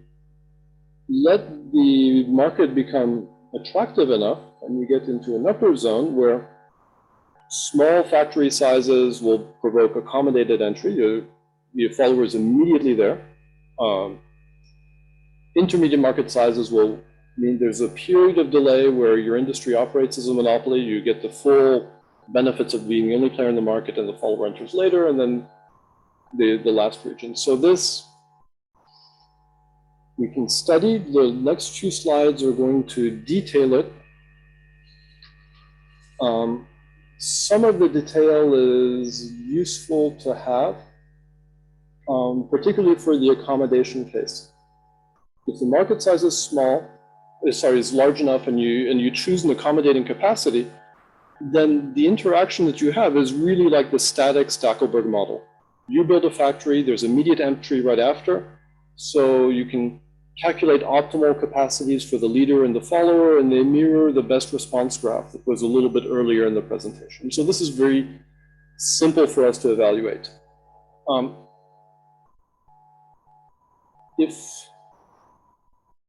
you look at deterrence, if you build a factory size that's more intermediate, then there's a more tricky payoff, and it's something where we can get an implicit solution in a first order condition, but it's not as easy to solve. And so there are kind of limits to what we can do with that case. And then finally, the blockade case is relatively straightforward. So by looking at this model, we have a kind of well-known framework for looking at investment. We add the ingredient of overlapping ownership. It creates a new strategy, blockade, a new thing that you could do. You can't do this if lambda is equal to 0, but that turns out not to be so important. And one last thing, and then I'll get to a few more results. So first of all, the configuration in the previous slide was a little bit of a simplification because there are different parameters, and so for different values you can get kind of different regions, and this is a more simple one where the only possibility is deterrence. So, well, that's all. What comes out of all of this, and maybe I showed you the painful part because we had so many painful Skype or Zoom exchanges or something, so I had to get it out before the summer. But the upshot of this is that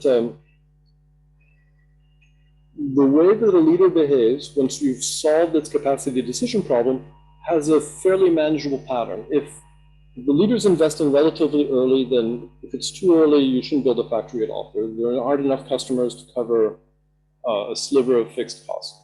Once the market becomes attractive enough, so that the stochastic shock rises enough, then your preference is going to be to build a factory that's relatively large and that deters or delays the follower's entry. So the first type of strategy you adopt is to have a factory that's big and that pushes the follower.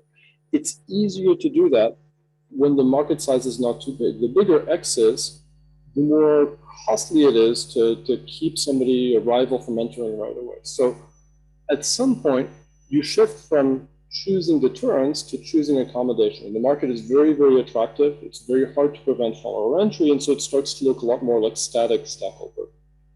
So that's the main upshot of this. There's a remark I can make quickly in the interest of time.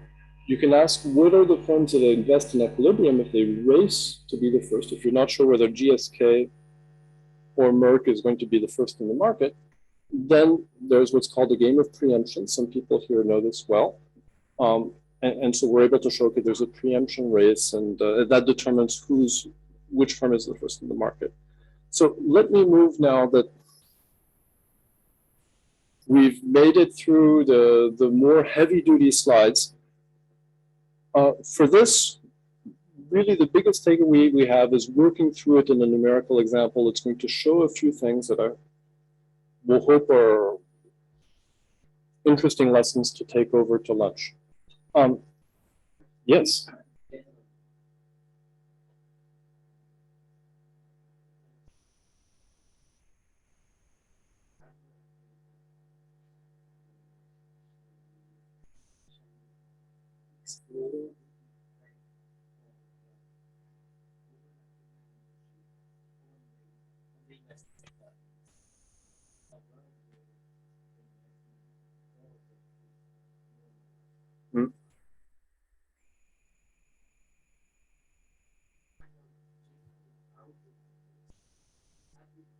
Yeah.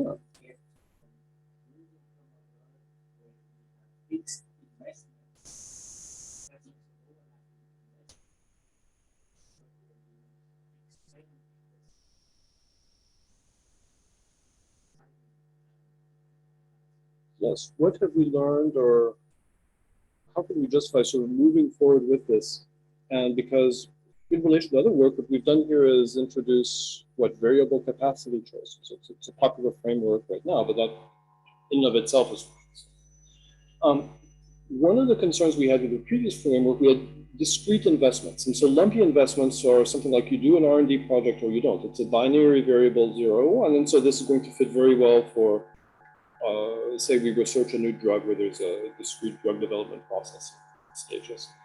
And here, by introducing this, this gradual feature, one concern we had with the previous framework was it was hard to predict how internalization affected public markets. And we found that we were kind of disarmed with respect to that.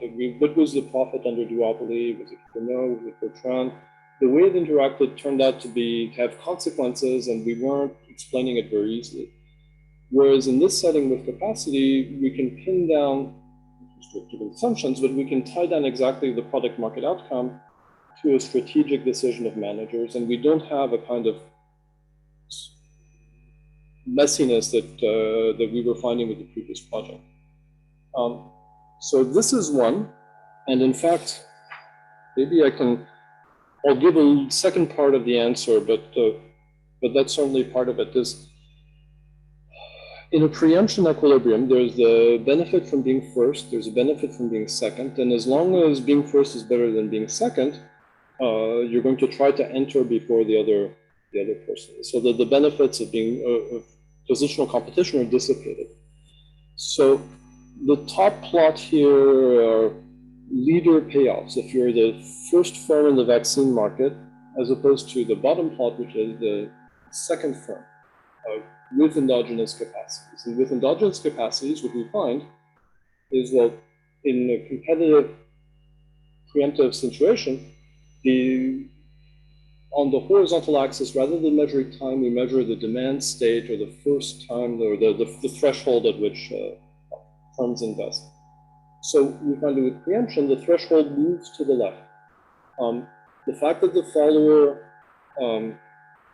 is penalized by internalization, it softens their quantity reaction and it delays their timing, makes it more attractive to be the leader. And so as a leader, you have more of an incentive to enter, and so entry happens earlier. And this is actually, it's a mirror image of what we had in the previous setup, and we weren't so sure. So I guess, if anything, we've shown that what we'd done before was not so misguided, and we find the same thing in an alternative setting. So last, because we have 5 minutes, so this is something. Let me be careful in presenting it because it's you've presented this, but it's important because it's really one of the ways that we have to answer your question. Is in fact, I'm going back and forth. But let me go back to the previous slide, and I left it a little bit too fast. There's a zone here where there's a jump in the follower payoff, and there's a corresponding kink in the leader payoff. And this is something I left off a couple of slides ago, which I really should have given you that information right away. What we see here, and this is another difference, is we see a shift in the leader strategy, which didn't exist in the discrete model. In the discrete model, you can postpone the leader, but we didn't have this idea of accommodation, deterrence, and blockade through your capacity choice. So maybe go back even a bit further. We're going to be tight on timing. Well, okay. So let me line up the train of ideas here, I hope, and then you can also jump in. If need be, that's a nice, if there's internalization, we pointed out the follower enters later. You can drive the follower to enter later. A bigger factory pushes their threshold up, and so potentially you can make them, you're the first to have a COVID vaccine if you can have a huge production factory, well, production facility, then you can push the other firms to have to wait longer before they jump into the market. And so this is the idea of deterrence. Now, deterrence rests on a number of things due to internalization. One is that the follower makes a smaller factory when they arrive, and the other is that not only is the reaction curve smaller in QF-QL space, but in addition, there's this supplementary effect in the follower's timing. So having this effect on delaying the follower's entry makes it all the more attractive to deter than without overlapping ownership. And so now we're going to get there. So there's going to be an effect where with internalization, you're more likely to choose deterrence. And one of the classic IO features of deterrence, after having done all this complicated stuff, say brutally simply, is that,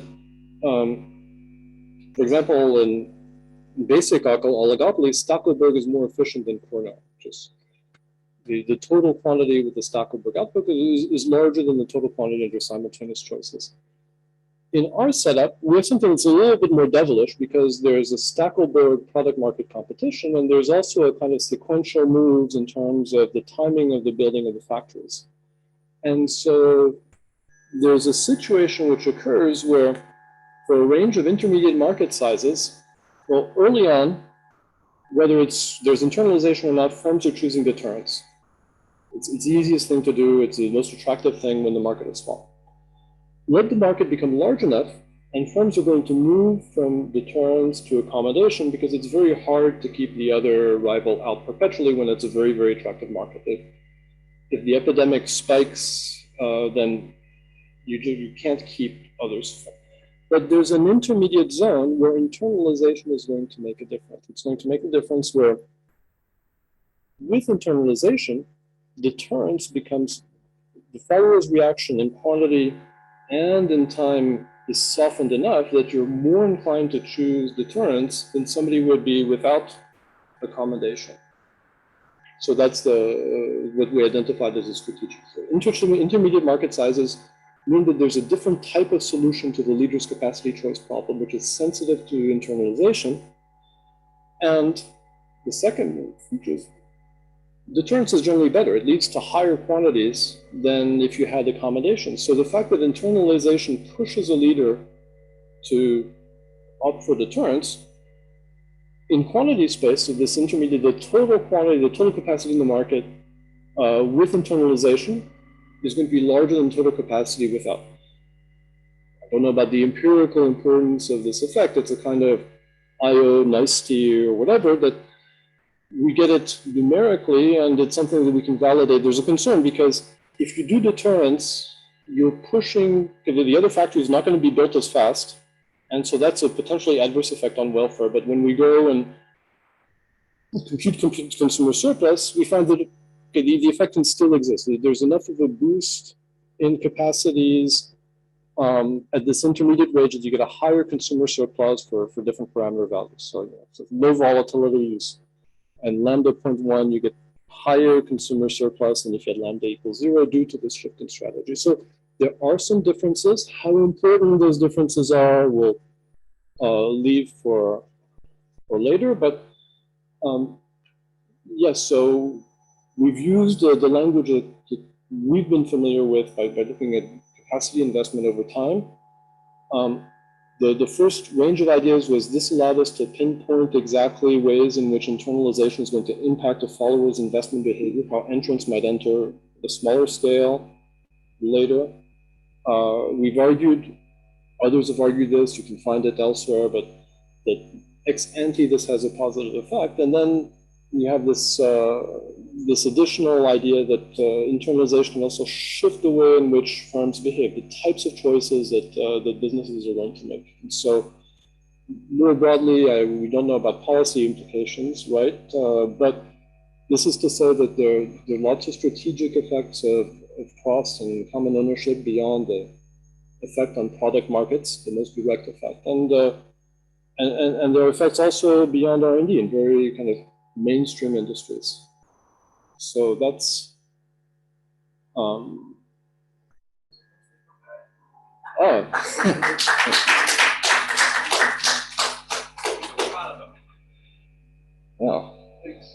Well, thanks.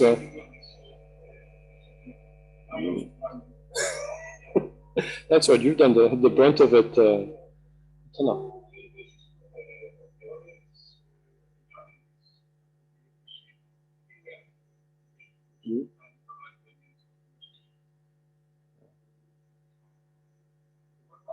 Oh, somebody on the chat.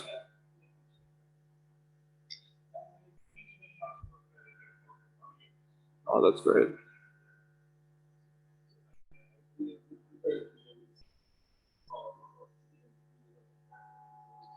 Oh.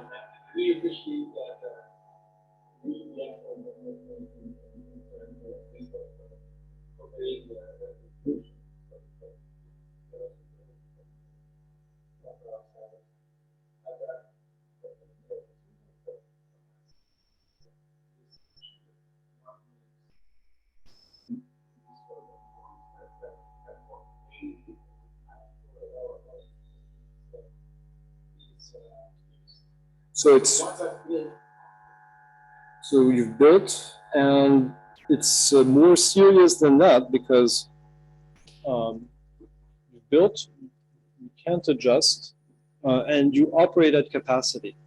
Yeah, and so if you have here there's zero production cost, but you could think of other things. You have capacity constrained firms that could be competing in different ways. Here which force them to be at capacity.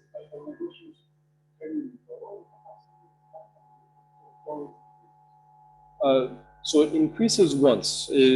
There's a one-time investment. I'm looking for the slide with the assumptions we have in front of us. There's a one-time investment, and so this is why I talked of building one factory, and once it's built, it operates forever, and its size doesn't change. That's valid for both of the firms.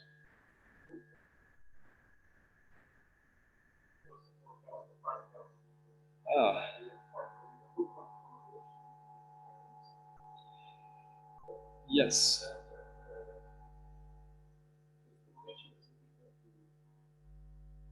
Right.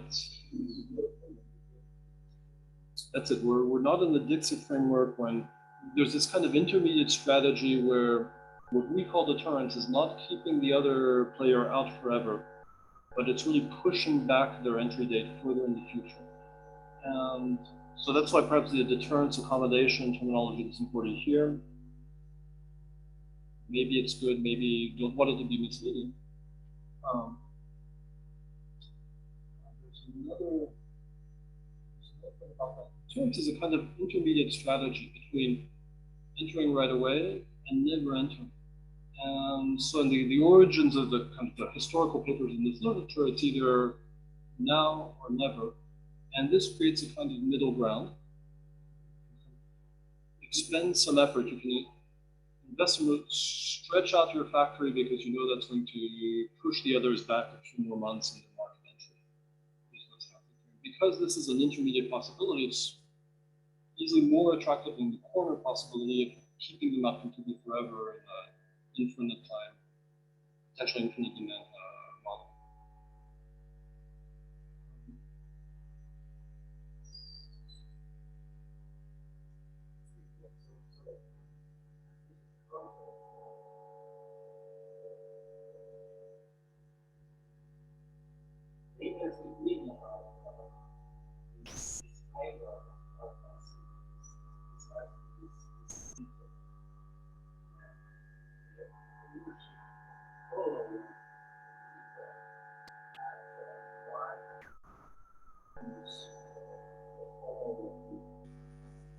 Yes.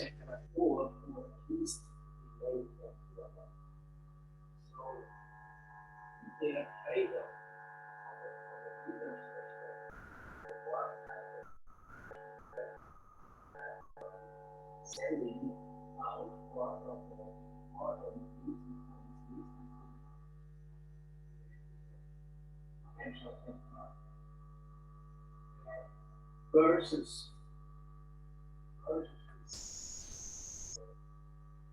cost associated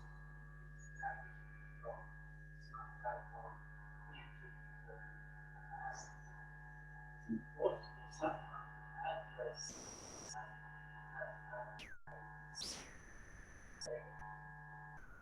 Yes, because we have had a trade-off.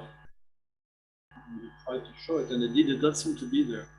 And when you say this, it makes clear we've embedded things in this infinite time, this complex model, but at the same time, we see several papers, and in fact, that's why we were assured that there was this pharmaceutical literature with some empirical evidence of delaying pharmaceutical entry, because we see a lot of work that's centered on how you might delay or mitigate entry, and the passive partial ownership papers some of them seem to go in that direction also.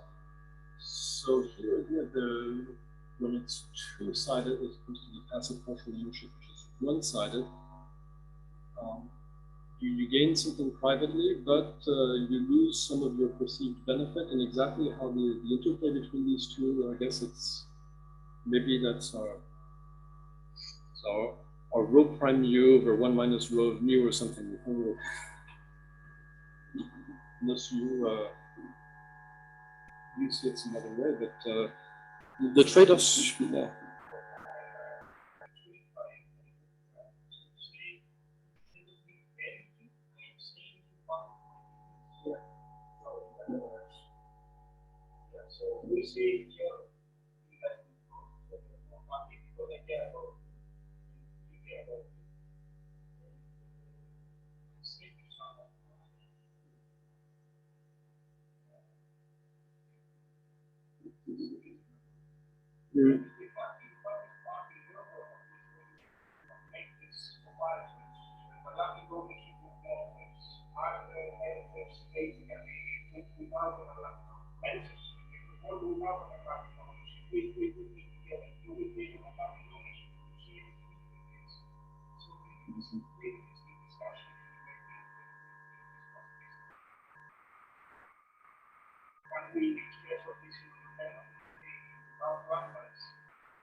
Yes. It becomes much easier to solve, but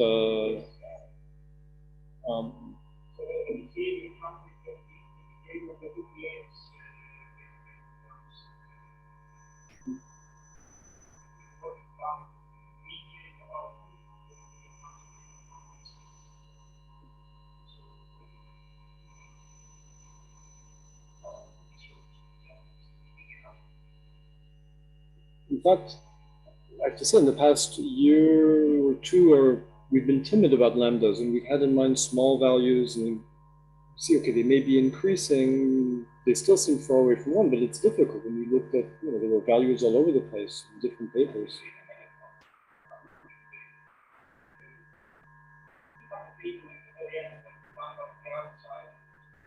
The coefficient.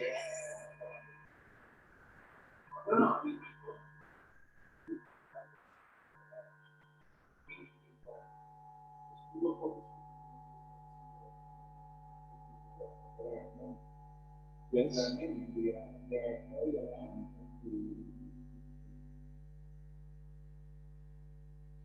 Yeah, so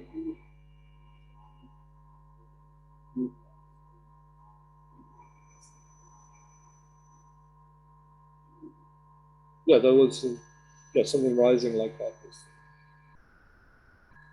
Yeah, so you didn't be so timid about the lambdas. Lambda close to 0 connects you with existing literature because you're stretching out the mainstream objective function. You can go quite away.